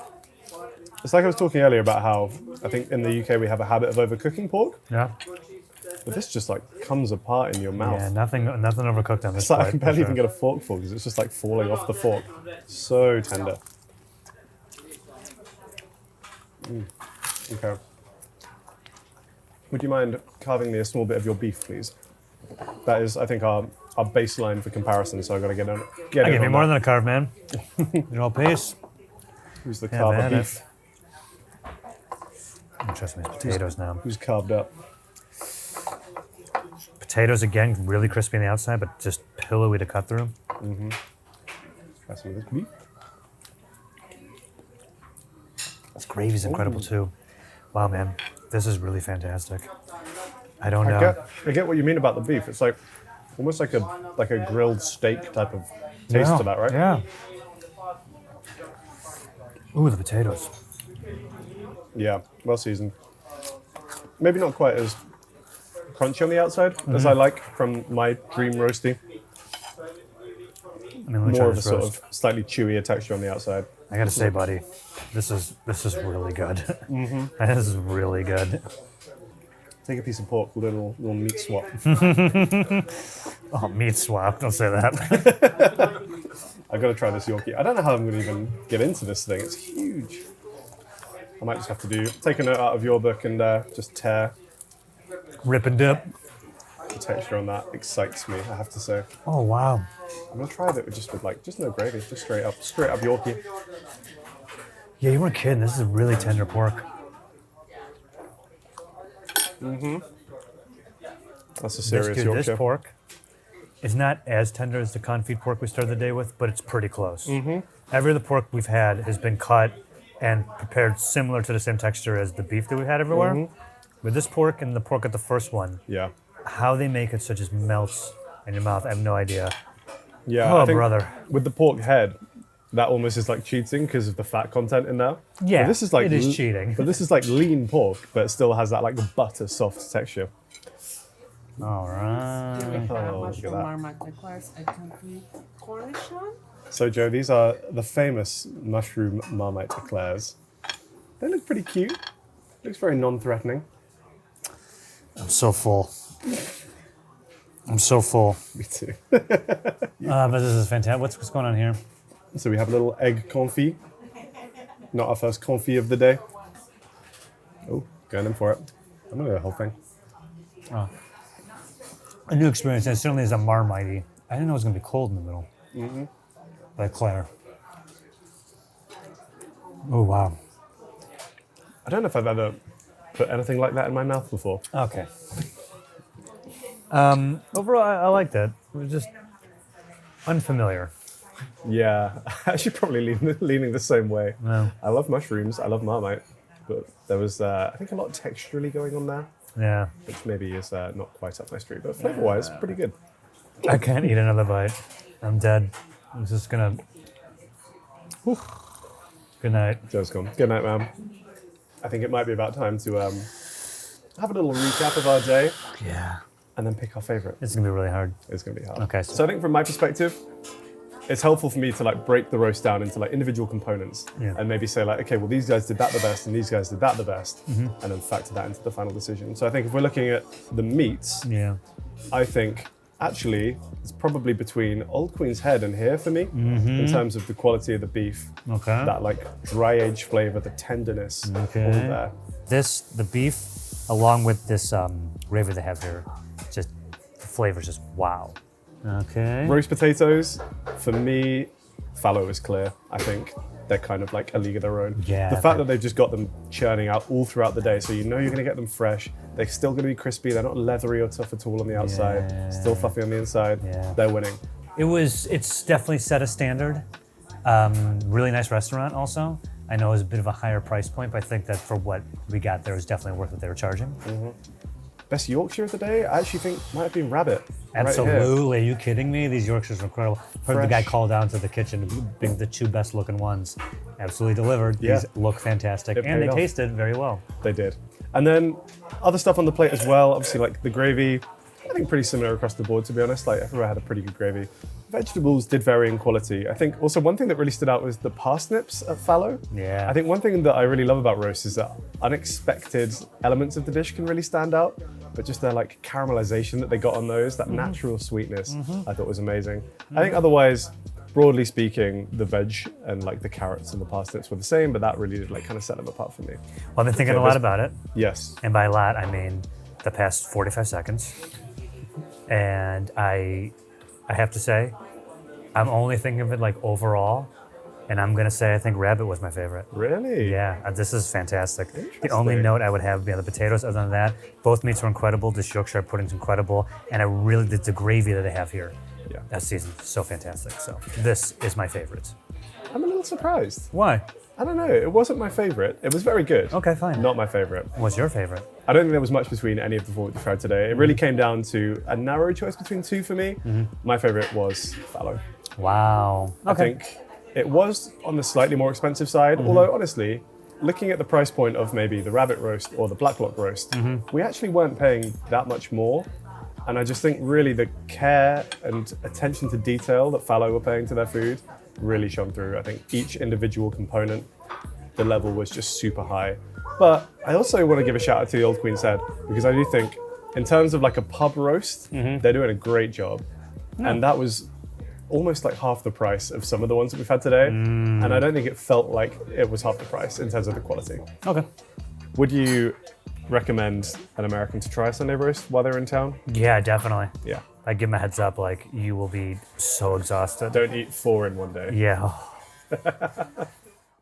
Okay, Joe, we're here at the George, which is a pub by London Bridge. Yep. It's one of the more historic pubs in London in a crowded field. But this place has been here since 1676. So old. And a pub previously existed on this site, possibly even as far back as like the 1300s. And what else has happened in the 1600s? Ever learn about the Great Fire of London, or is that more like a UK history thing?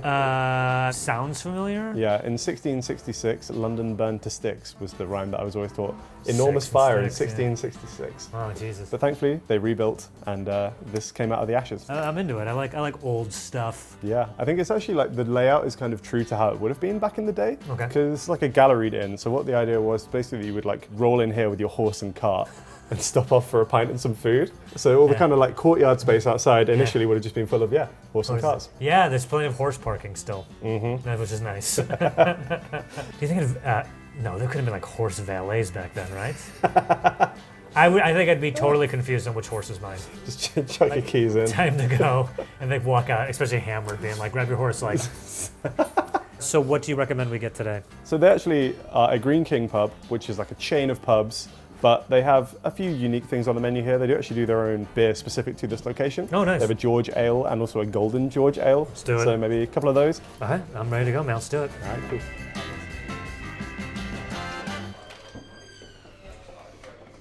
These are freshly pulled pints from the cask. So So you have they- the George, I have the Golden George. They brew this here? Not here, but they'll brew it somewhere nearby. And is there, you're going to get this here? Yes, Oh, okay. specific to this location. Try it out. Cheers. Cheers, mate. Ooh, that's nice. That's lovely. That's lovely. It's also lovely. Yeah, fantastic. Also got us some traditional bar snacks. Oh, nice. We have peanuts, which I'm sure you've had before, Sure. and also pork scratchings. Scratchings? These are fantastic. On these packets, they actually say pork crackling, but pork scratchings is the more common terminology. Yeah, I think we call these pork rinds. These have been around for centuries. And this will be So delicious. Yeah, with the lads. Oh yeah. Fantastic. Just like a little salty. Like a little bacon snack. How often do you come to a pub like this? As far as like these older ones, these more classic ones. Pretty often. I wouldn't say people choose their pub based purely on age. I think a lot of the time it's more like convenience. So this pub is really close to London Bridge Station. Yeah. There's a lot of offices around here, and also people commute from London Bridge. Sure. So it's more, I think, like if it's on the way to somewhere that you need to be, Oh, nice. or if it's near where you live, Yeah. that's probably more going to be the clientele. There might be some people who are like, I refuse to drink at a new pub or like a sports bar. But I think for the most part, it's more a question of, I will find one of the nicer pubs in the area that is the most convenient for me. Is there a concern that you move to a new neighborhood or you move to a new spot and the pub nearby sucks? Yeah, definitely. So you're thinking of that when you're looking at a place. You want to make sure the flat is nice, gets nice sunlight, newer building, and what's the nearest pub like? What's the local? There's a lot of things that we can be judging the pubs on today that we go to. There's a few like quantifiable things, like I guess the types of beer that you have on offer, the prices, the location, the kind of history there. But there is also just like kind of like a vibe aspect that's really hard to quantify as well when you're kind of picking your favorite pub. Sure. Because there might be a pub, like you say, where it has quite like a local energy. Yeah. And as an outsider, you have like an initial kind of like, am I supposed to be in here type of feeling? But then after a while, maybe you like really warm up to it and it's nice. Well, let me ask you a question. Have you ever been in your local pub and a stranger's walked in and you've been like, who's this guy? No, personally not. Yeah, like, why, like let's say the other side, like you don't care. Like you're paying attention. I haven't noticed this walk in. I couldn't care less. No. So what we've tried to do really is just select a few pubs that give you a nice overview of the pubs in London. We've definitely picked what I think are some of the best, but we'll have to see at the end of the day if you make a decision as to like which one you preferred out of the ones we've seen today, and also maybe more of like the style of pub that suits you best. This video, we should just preface that like this is all the places that said yes. Yeah. Effectively Most said that. no. A lot of pubs actively do not want publicity. They don't need it. Like every pub in London at peak drinking hours is going to be busy. People flooding out into the streets because there's not enough room in there. It's like you're selling water in a desert. That's funny. Selling water in a desert and selling beer in London are seem like two of the same things. That's really funny. We got one really funny email from a landlady who will remain nameless, which ended by saying that I don't need your promotion. I'm running a pub, not Disneyland. Which I think speaks just to how strongly landlords want to kind of like preserve the feeling and the vibe in their pubs. Fine. I do think that American drinking culture, for the most part, not everywhere, but for the most part, is get hammered on the weekends. Sure. And on weekdays, yes, people go out for drinks. They don't really start till later and usually go out with friends. I feel very self-conscious when I go to a bar by myself in America. Does that make sense? Yeah, definitely. Maybe less of that over here. Obviously, you still get drunkenness, don't get me wrong.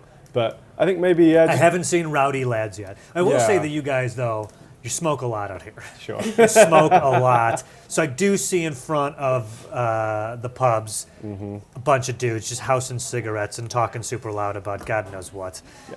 Probably not Love Island. Hey, you never know. The chat was all right. What was he thinking? You see that Casa Amor last He night? calls me from Casa Amor, what's her name? I'm like, you're bloody joking, mate. Yeah, no, none of that. Although that'd be really funny. Are there any pubs that play Love Island? No, I don't. Well, maybe Oh a few. my God! Please, I would Honestly. love that. There was like No, McDonald. guys like chucking pints around. It's like tonight on Love Island, 2 new boys. Let's go.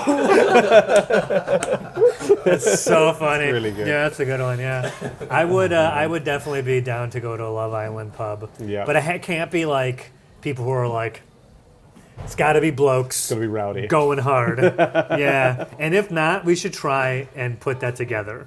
How are you enjoying your George Ale? It does go smoother because it's less carbonated, so I can drink it faster. What you're going to realize is like how much of British culture has been engineered to just enable more drinking and faster drinking. Fantastic. And you're saying this one is haunted. This one is also haunted. Lay it on me. So a landlady from the 19th century, Amelia Murray. 19th century landlady Amelia Murray. Landlady Amelia Murray haunts this pub. She bites the dust. Everyone's like, thank God, free rent. Yep. And then Boom. now some Haunted. jerk breaks out the Ouija board. Let's just see how she's doing. Whoops, open the portal. Now she's here forever. Do you want to guess the way that she apparently manifests herself? Do you know what the landlord special is in America? No, I You ever don't. heard that term? No. It's what happens when you move into a new place and they've painted literally everything white, including over the light switches and the electrical outlets. I've seen The that. landlord special. So I'm going to assume you leave, you come back, everything's just covered in thick white paint. No, sadly not. that's too bad. The way it actually goes apparently is that Amelia will drain your phone battery. How would she know? I don't know, That's man. in the 1900s. I don't know if I checked my phone battery when I came in, but I'm still like doing okay. So maybe she's having a day off. There's no cell reception here, that's why. Phones in pubs has kind of killed off like some of this pub chat. Because a Right, lot of so- pub chat was predicated on just being able to say something and being like, yeah, no, you know, actually that happened, or like, oh, my mate's dad told me that this happened. Yeah, that's totally true, because now that we have phones, everyone's Yeah. super smart. Everyone's like, I'm googling that right now. What are you talking about? Yeah. What are you trying? Have you been on social media? We got stupider because of these phones. I like being able to just like say things and not having them challenged, basically. Oh, fantastic, fantastic. For a video we're making it's going up publicly. Yeah, let's just talk and see what happens. Yeah, I just want to be like a cult leader. That's kind of my whole vibe. Just don't challenge anything I say. I didn't know this, but you know the Guinness Book of World Records? Mm-hmm. That book was started to settle pub arguments. Really? Yeah, it was Guinness, beer, Yeah. just started printing a book of facts. Because back then, probably when this pub was started, arguments were like deadly because you needed some release. Sure. So all right. Guinness is like, all right, here's how tall a giraffe is. Calm down. You see, Joe, I don't know if that's true, but I'm going to choose not to Google it. I'm going to choose to believe you because I think that's how pub chat should go. Okay, we're turning the comments off on this video. Okay, man. Second place of the day. Here we are. We've taken you to a Wetherspoons. This is the Pomeler's Rest. It's a Wetherspoons pub right by Tower Bridge. Okay, so I don't know a lot about spoons except last year when I came for the first time and you and I met for the first time IRL.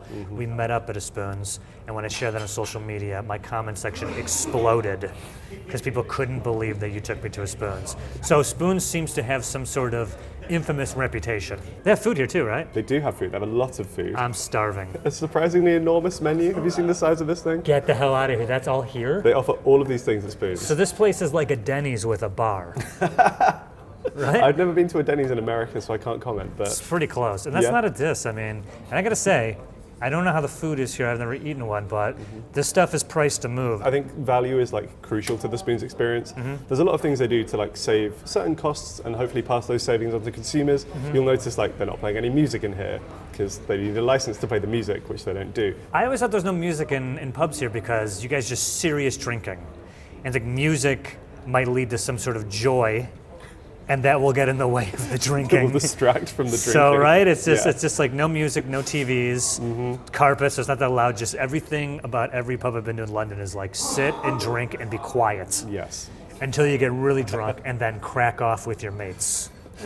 Crack off with your mates. What does that mean? What does that I mean? don't think it means anything. Really? I mean, if you want to do that with your mates in Spoons, then yeah. Okay. How you're the about one to judge. a chin wag? Yeah, that's more like it. There you go. Yeah. See? Behold, the social chameleon has arrived. It's like I've lived here my whole life. You're going to be speaking like a true Brit by Yeah, the end of today. honestly. seamlessly blending in with the background. But yeah, I think we should probably line our stomachs with Yeah. the famous full English from Spoons. Let's do it. Here's a sentence I never thought I'd say. What's a good beer to go with breakfast? That's a good question. I might do a lager. I'd say there's certain locations where in my mind it's fine to drink before like 10 a.m. I think airports, just like the rules go Yeah. out the window. Probably in a Spoons on like a Sunday morning if you're a bit hungover. Cheers, mate. Cheers, man. I don't think in most states you can serve alcohol that early in America. I'm sure there's some states you can, but Yeah. Oh, Thanks so thank you much. very much. This looks fantastic. Thank Enjoy you. it. Thank you. Thank you. I think all of this comes to like just over £5. It's like an incredible bargain. Fantastic. Please, open in America. So why do you think a place like Spoons or the Spoons establishment has kind of like that eye-rolly feel to it? I mean, because I think this is perfectly fine. I'm having a good time. Yeah, I mean, if a British friend of yours was visiting the US, would you take them to Denny's? It's like kind of that sort of vibe. Or TGI Fridays. Yeah. Okay, good point. Yeah. How many pubs that you know have their own magazine? This is not hilarious. many. Can I get this? Have in you had America? a flick through that? I did flip through it, and it's amazing. It's so this good. is unintentionally the funniest thing I've seen in a pub. So the owner makes this. Pretty much. But just thought, at first I thought like, oh, that makes perfect sense. You have your own periodical about things related to maybe like the city or just things going on in general, like the same way that a airline has an in-flight magazine. But on closer inspection, everything's about spoons. Tim's Viewpoint. Who's Tim? So Tim is the owner of Wetherspoons. Okay. I will say a somewhat divisive figure. Why is that? I don't think he would mind me saying that. Very strong opinions on certain political matters. He was a big proponent of Brexit. He kept some of his pubs open during COVID. Wow. So a lot of the magazine is actually him just using I gotta it say, as a the platform. energy of this is not what I was expecting. No? There's a thing in front that says, read all about it, of another version of this magazine. But the title just says, Does Truth Matter? Take it easy, dude. I just want to get a pint. The biggest spoons is in Kent, where I'm from. In Ramsgate, they call it the Super Spoons because it's enormous. It's got like 1,000-person capacity or something. Is that where you and the lads would go drink when you started? I wasn't quite near enough Ramsgate for that to happen. We had a local Spoons though. I was the Muggleton Inn in Maidstone, aka Mugs. I mean, you could be making all these words up. I don't know what you just said. There's like, what? Like, is this, you'll be reciting Harry Potter to me right now. I'm like, yeah, the Mugs sounds good. It kind of feels like the Spoons I've been to don't look the same. I feel that a visitor could just wander in here thinking it's a standalone pub. Yeah. Until they really get like a closer look at the radical right newsletter. But at first glance outside, I'm like, yeah, it looks like a regular pub. Yeah, I mean, in many ways they are just a regular pub as well. Like, it's cheaper, and they'll have a few, like I say, recurring themes in the same way that like they won't be playing the music. They'll probably have a few of the same beers on tap. Oh, nice. In America, maybe you noticed this. Every drinking establishment, for some reason, they're like, the music has to be as loud as possible. Yeah, no. I can't stand it. I'll just sit in there like, oh God. Because then you're shouting, and I'm the king of like, when the music's really loud, and I'm telling some stupid story, because I think I'm really funny, and I gotta yell, and then cuts down, it's like, and then I my pants, and then the music goes back on, and everyone looks at you like, no. Old man yells a cloud moment, but I kind of like the fact there's no music. Yeah, I will say we're in here at like 10:30 a.m., which is very much not peak It would be Spoons weird hours. if it was packed. Yeah, it'd be kind of concerning if it was packed at 10:30 a.m. I will say, like, as much as I am pro Spoons, I will say I doubt this will be the best pub I'll take you to today. I don't think a Spoons is the best pub in London. You're just laying down the groundwork. Yeah, it's like a cultural landmark that we know. needed to hit. But in terms of like the best pub, there's probably other things that we'll be looking for to judge that on. Look, Harry, if I got a drink at several pubs today with you on camera, if that's what has to be done, then I shall do it. You're so brave. So if you want to take me to your favorite ones, let's go to some ones you don't like that you do. And what the hell, let's hit a few on the way to the next one. Like. Well, I personally am dying for a glass of a Jamaican wine. So I'm sure that's why you took me here? That's exactly why we took you here. No, not quite. The name actually has some really interesting origins. This actually was arguably London's first coffee house. Really? We're talking back in like the 1650s here. Wow. It's like the first Starbucks. It's like, what is this thing you call coffee? Pretty much, yeah. The original Starbucks, if you will. Sure. They would import coffee from Turkey back when it really like hadn't taken off in popularity at all here, and brew it here, serve it. Really caught on. I think when it opened, it was the first one of its kind, and then a couple of years later, there were like hundreds popping up across London. It really hit that sweet spot of like Puritanism in the UK. Yeah. Not to bore you with too much history, but we had this guy called Oliver Cromwell, who kind of represents the Puritan movement here. Yeah. He did not like the monarchy, kind of took over, put a lot of extreme Christian rules in place. Oh, God. Basically, nothing fun was allowed. You weren't allowed to drink. Oof. You couldn't do things like go to the theatre. You couldn't swear. Oof. I know. But so for a while, it was a bad time to be a pub. So places like this might have, pivoted to serve other things, like coffee, for example. How long was he in charge for? Not super long. I can imagine. Everyone's like, Yeah. I really need a beer. This guy's got to go. Yeah, it can't have been much of a fun time to live in the UK. Such Not rich true. history. Yes, yeah. You know what? I think I'm going to do something very British, and I'm going to get a cider. Oh, okay. I might join you on that, just in solidarity. It's not my normal drink of choice, but I kind of want to hear more about like how American cider stacks up Because I know you guys have a bit of a different idea of what cider is. Yeah, I hate it. Cool. So I'm getting it pretty much to confirm that it's bad. But Okay. I'm here in London, so I might as well do as the Londoners do. We've got more drinks to drink, so I feel Yeah. like some variation will probably help us I out. feel like some apple juice really hits the spot right about now. One of my 5 a day. Just get that down. Cheers. Cheers. All right. It's like a pint of white wine. Dude, cider in America, besides Magners, like the homegrown cider brewers in America, they got Angry Orchard, and we got another one, Red's Hard Apples, with 2 D's, I think. Sure. The ad campaign is just like, yeah, manly cider for us men. Yeah, this is from the Wicked Orchard or whatever. They're just trying to get ahead of, men like cider. Like, all right, yeah. Okay, fine, Yeah, yeah. fine. I guess. It's drinking. I feel like I'm drinking Mountain Dew. Which you love doing. Just Yeah, I'll have like one a month. I've never drank 8 Mountain Dews. So what we need is like a Baja Blast cider, and then you'll be all over it. To get here, we had to walk down several of these weird little side alleys. Yeah, what was that all about? It's really tucked away. I think it's very London to a degree, in that we don't have the grid layout that maybe New York has, or that a lot of American cities might have. Yeah. I don't know. I think it's kind of cool that you can just be walking around London, divert down a random side street, find like a beautiful church or a pub or something like that. This is a really nice pub for how seemingly off the beaten path it is. Yeah. Didn't Dickens knock about here? He did. So apparently Dickens used to drink here. Yeah. He apparently based Ebenezer Scrooge's office on this pub. No. Yeah. That's really funny. What else did he write besides Christmas Carol? Because it's constantly redone. Yeah. And they name it something different. I don't know what. Okay. He took it from the Muppets, which was the Muppets Christmas Carol, and then he just made it a With Christmas people. Carol. Yeah.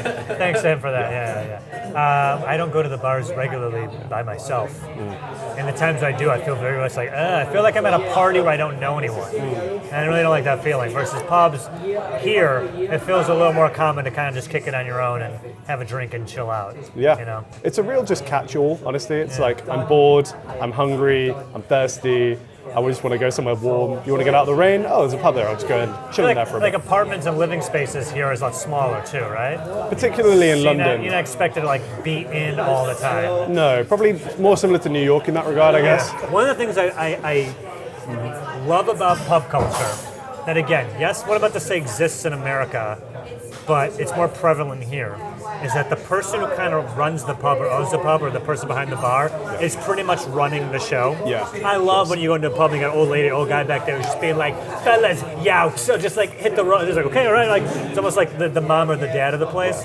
You know what I mean? Like it's just nice to kind of like have someone, because it's their place, it's their place, and they treat it like their home, and they're like, like, you can wait because you're rude, I'm helping this person. Like, yeah. I do think in general there is still a lot of respect for the pub landlord or landlady.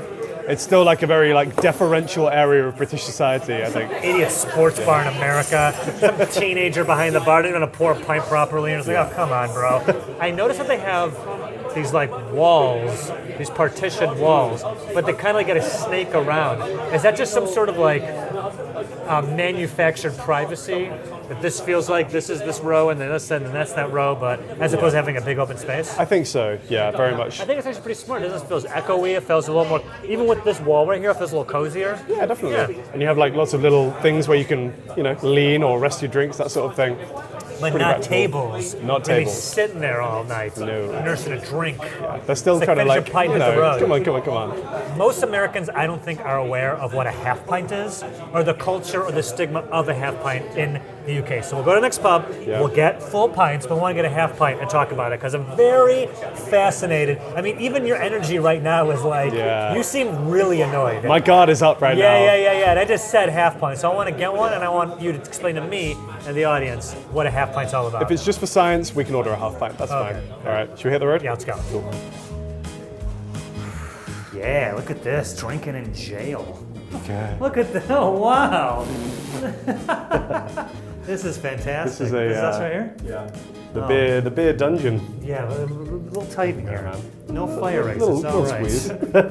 All right. New spot. We're underground, it feels like. We are. In some sort of bunker. Yep. Possibly where Churchill was knocking about during the Second World War. What the heck's going on then? Where are we? Churchill liked to drink. I don't know if he came here during the Second World War, but this place is old. I Yeah. mean, like even in context of the other places that we've been today, which are old. Sure. This building has probably been here from sort of the 14th century when it started as like an abbey, so like monks would be kind of kicking about in here. It's been a pub since 1538. Do you realize this has been a pub so long ago? It is quite possible at this very spot, two blokes having a pint and someone's like, hey, yo, new country just dropped. They're calling it the Americas. I'm like, huh? Like 13 colonies are going rogue. What? Right here, what? Like everything that's happened in the world ever, someone was sitting at possibly this table being like, whoa, for real? So this was a pub 200 plus years before America was even founded as we know it today. That's crazy. Which is wild. But upstairs itself was a nice old pub too. Yeah, so there's kind of layers to this. It's actually spaced over 4 stories. So we're in, like you say, the basement right now, which has been here since, sort of 1400s. So the upstairs, again, a recurring theme, was destroyed in the Great Fire of London, 1666, and then rebuilt. We have the ground floor, there's like fireplaces, upstairs rooms, which apparently were used as brothels in the 1800s. So this building is historical. There is a lot of history here. The doorways in the hall, everything's very tiny. This was built for tinier people. It was, yeah. This is back before the government convinced us to drink milk all day, every day. I mean, I like grew as a species. This is back when everyone was, the average height was like 4'7". Yeah. Oh man, if you're pushing 5 feet, whenever basketball was invented, they were like, yo, this is the guy right here, right? This guy in the NBA, man. Yeah. Another thing I want to ask you about, this half pint of beer. I insisted that we got a half pint, although we are having regular pints, so don't worry, your lads aren't going to go after you. Sure. There's very few things that set off an Englishman. But the second you start talking about half pints, you guys are just like, whoa. It's like one of the few things you guys can really uptight about. What is it about the half pint that you have such an aversion to? Personally, I just think it's like kind of pointless. Yeah, it's a tiny beer. It's a tiny, tiny beer. Yeah. It's not enough to, intoxicate you. Right. The number of girls who I've spoken to who've said it's an ick if a guy orders a half pint is absurd. That's funny. You know what icks are? Do you have any icks? Yes, I do. Yeah, I know it is. What are some icks for you? Having an opinion on a half pint. What if you were like, but 2 of them equal one of these? So what if I came back to the table with 2 of my own half pints? And then I'd just be like, why haven't you got a pint? So I think we should order some food. Yeah. I'm gonna order a couple of like British pub classics. Okay. Have you had a Scotch egg before? No, but I know the reference in Garth Marenghi's Dark Place and also in The Office. Okay, nice. That's all you need. It's a hard-boiled egg wrapped in bacon and deep fried? Sausage meat and deep fried. I'm sorry? Hard-boiled egg, sausage meat, breadcrumbs, deep fry. God, you people are the worst. What the hell is that? Of all of the like British pub foods we've introduced you to, I think actually this is one that I will defend to the death. Yeah, all right. What else? We should also try a steak and kidney pudding. Steak and kidney? Like kidney meat? Suddenly this became like a torture dungeon. I guess you're wondering why we brought you here. All right, let's bring it on. All right, man. So it's steak and kidney pudding. It's a suet pudding. Do you know what suet is? No clue. So it's animal fat, commonly beef or lamb. Yeah. So you kind of get this like blended mixture of kind of like pastry with the meat kind of mixed up in it. I think we should just dive straight in as you pour your half pint into your regular pint. In fact, this is a kidney. Oh, no. Oh, no. No? Oh, no. Oh. You did get like a whole kidney there. And I'm drunk. Now I'm beginning to see why the pilgrims are like, we're out of here. Pudding is almost as traditional as it gets in the UK. These guys have been renowned for their puddings for like 100 years or something, like at least. They used to make enormous ones, like a 23 kilogram pudding, and then just kind of like divvy it up afterwards. Notice the Scotch eggs have arrived. Hard-boiled egg encased in sausage. Yeah, I can get down on this. Also, have you had this before? This is Piccalilli. No. Is anything with Piccadilly Circus? Not quite, no. It's like a mustard-based relish type of condiment. Okay. Better. I could say this hit the spot, especially while drinking. Good. The pickled lily, this makes it. Good, right? Yeah. A condiment that's kind of like fallen out of favor recently. It was more like something that my granddad used to eat a lot of, for example. eating it now, I'm thinking, yeah, I totally get this. But I cannot foresee, if I lived here, I cannot foresee myself being like, oh, a Scotch egg will hit the spot right about now. I will say, I haven't ordered these dishes because I think these were the ones you would like the most. These Sure. are more just things that I wanted you to experience because Yeah. they are kind of core to British culture. I will say the food here is actually pretty good. They have like an upstairs restaurant area which does fresh food, like really good fish and chips, other pub classics like that. So, And I want to point out that I just discovered right now that I do not like the taste of kidney, so I don't want to. So if you're a kidney head, this is probably a fantastic dish. another fun fact about this place, which is kind of becoming a weird recurring theme, also featured in Charles Dickens novels. Matt Dickens loved to drink. He loved That the guy pubs. loved hitting the pubs. He loved a Yeah, pint, good for did him. Dickens. Was he married to have kids? I don't really know. Probably also- too busy writing and drinking. Yeah, and also I'm thinking like, oh, the men after the work they come to the pub and they're here all night. Like, nobody's like, hey, go home, right? So this is actually a brewery-owned pub, as are most of the pubs in London now. It's kind of rare to find like an independent free house in London. This one is actually owned by a brewery called Sam Smith's. So all of the beers on tap are kind of produced by this brewery. And that's pretty common. Like you'll find a lot of pubs where all the beers are kind of made by the brewery I that have owns noticed the pub. that, except they all got Guinness. Yes, Yeah, most I of them have have noticed Guinness. Guinness is just like widely demanded But everywhere. for the most part, it's like, yo, we only got the Smith joints or whatever on tap. Yeah, it really depends on like which pub you're at and which brewery it's owned by as to what you can get at the pub. Some of them are really disciplined as to say you can only get our products there. The pubs that we've been to so far, I mean, they've all been kind of like within walking distance of each other. This is very much kind of the old like city of London, which would have been a very small area. What we're going to do now is maybe go slightly outside of that. I think we're going to head slightly further north to a pub which might not be quite as historic, but is still doing things excellently. Yeah, whatever. All right, this looks like a nice place. Ooh, got swords in the sign. Yeah. All right, and the And cannons. some cannons. Okay. Aggressive pub. I'm into it, man. I cannot wait to use the toilet.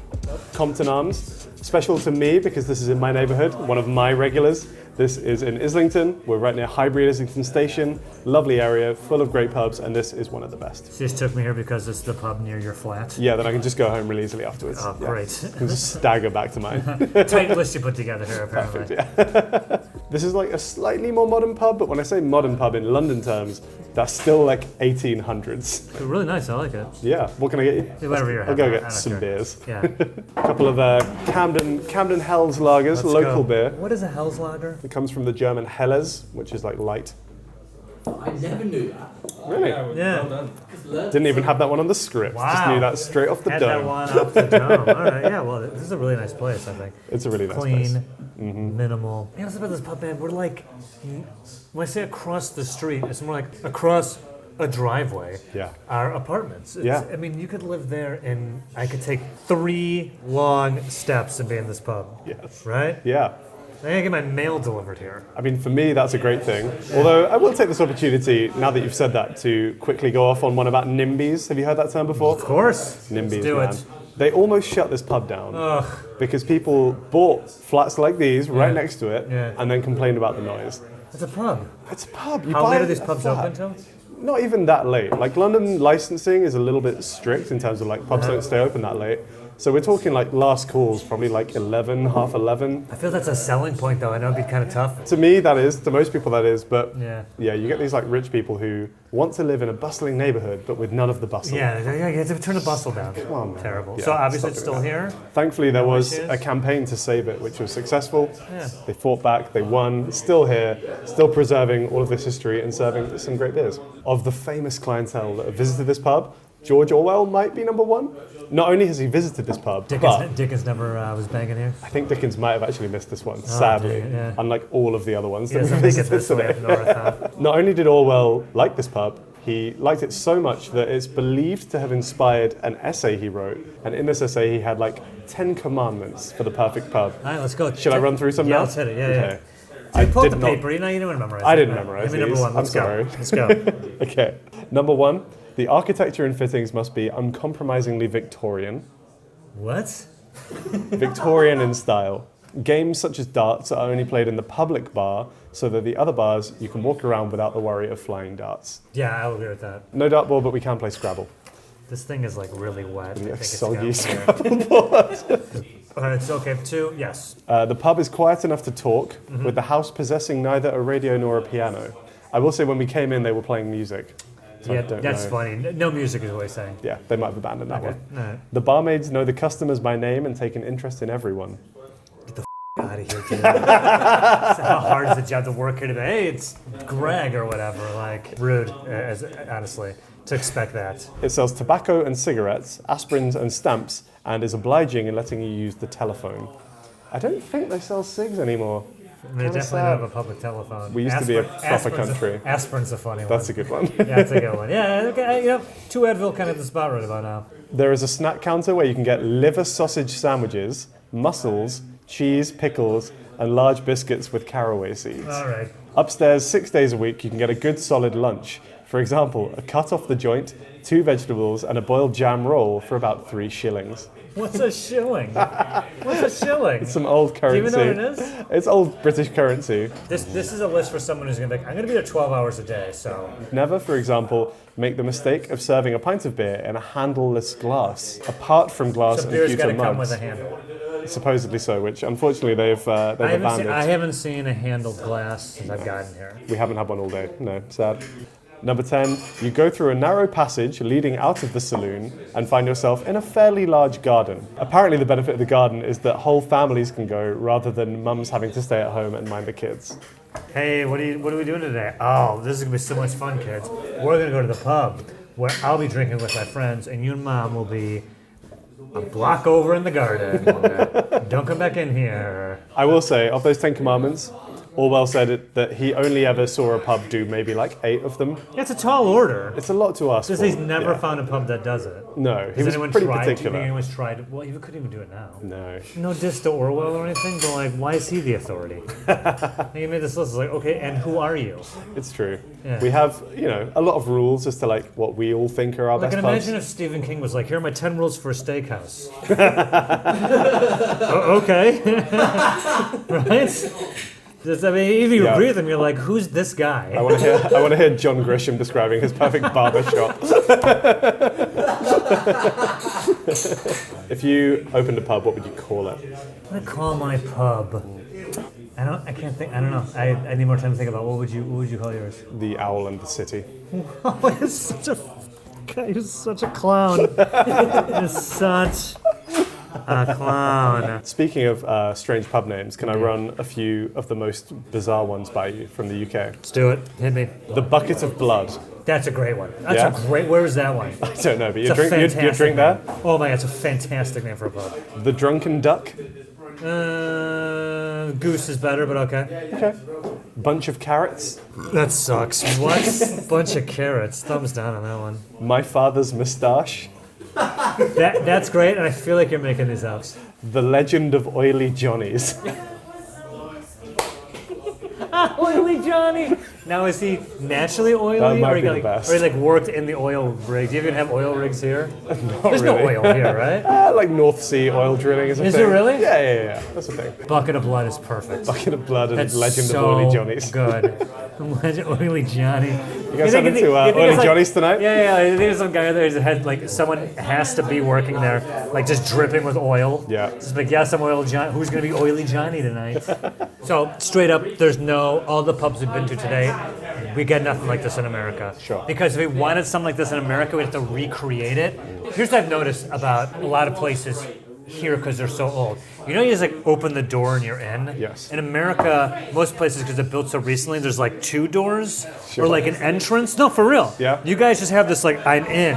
What I like about all these pubs is they're so cozy. I do feel like, yeah, I could come here every day after work and hang out and see my friends and feel like I'm not home, but in a more welcoming environment than, say, an American bar that's like, yeah, hurry up, go wasted and go. Yeah. Unless it's like super, super busy, you're not really going to see anyone getting that frustrated about the wait. I feel like you say, certain things like car scales, for example, a Guinness, like part of the process of making a Guinness is leaving it to sit for some time so that it can kind of settle. Dude, most places they pour a Guinness in the U.S. like you pour a regular pint. Really? It's a nightmare. We saw someone order Guinness on the rocks in New York when we were there. I was so confused. That's so embarrassing. There was a second that. where I thought this was something that all Americans did. No. That was like, that person. Guinness on the rocks. No, it's that person specifically.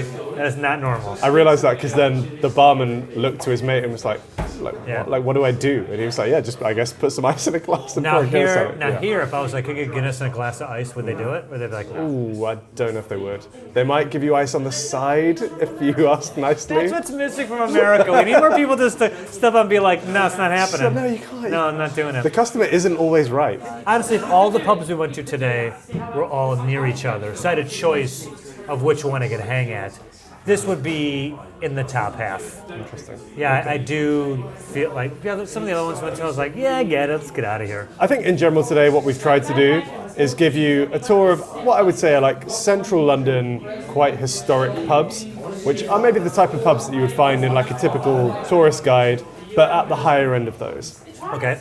I will say there are somewhere in the region of 3,500 pubs in London. So for us to truly find the best one, we'd probably have to visit more than we've hit today. There's so many pubs. But the ones that we've hit, I do think give a pretty good overview of that, historic London pub culture. Absolutely. Yeah, well, I'm happy these places let us in. Me too. I've had a fantastic time. But yeah, this has been really great. Do we want to pick our favorite, even though it's a bit moot? Yeah, I think I would be interested in hearing just your general thoughts on the pubs that we've hit today. If you want to pick a favorite, that's fine. My favorite, the one, all things considered, that I could go back regularly. I think the old Jamaica Wine House was my favorite. Nice. I thought that all of them were great, but that was the one that I really got that dark Victorian wood feeling. I felt that it was welcoming. They all were. But on top of being welcoming, it also was very comfortable. I felt with the walls, the partitions that they had up there, it didn't feel like so open. I felt like we kind of have our own little spot.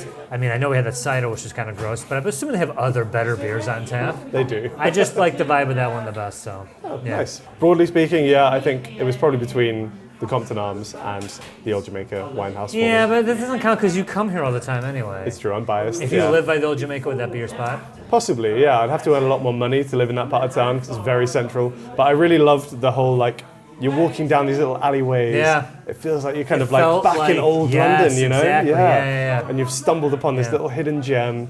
I thought that was really cool. Yeah. And yeah, like you say, very cozy, friendly, warm, secluded joint that I would happily see myself there. I didn't dislike any places. They all had great elements that I liked, but that was the one that overall I was like, yeah, this is a good spot. That's fair enough. I respect that. Thank you. Again, I feel like we're probably going to get a lot of people commenting saying, why don't you go to this pub? This is the best pub. This is my favorite pub, my local. Comments off on this one. Comments off on this one. Or we let comments on and we do a part 2. Yeah, that's even better. Yeah. Okay, cool. Someone get a poll going where we should have gone, and I'll come back in a year and do that. Yo! All right. I'm ready for another beer. How about you? Yeah, I think I can do another one too. Let's do it. Just be funny. Just act. Dance, monkey, dance. But yeah, I think maybe the crew can help us finish this, and then we can go and check out some more pies. Yeah, hang on. Let's get a shot of this. Shall we? Would you like this? Here, come on, eat it. It's a meal that's meant to be somewhat... Motorcycles are the enemy of food tours. Yeah, great. What is it? Hang on. We're in London town now, mate. Yeah. I don't know. I gotta be honest with you. Being in a city with no guns, your crime is like whatever. Right? In some places like Yorkshire, oh sure, that's very loud. How inconsiderate, that guy doing his job, but we're trying to make a video. We're trying to do our job, so cheers, man. Yeah, cheers, boy. We earned this, not carrying camera equipment, not setting up shots, not shooting anything, sitting and having everything brought to us. It's been a really hard day. Really hard day boy, of just eating boy. delicious food. It's 3-something. What a day. Oh dear, this episode's gone wildly off track. What do you want? We already got your money for the ad revenue. Leave, I don't care.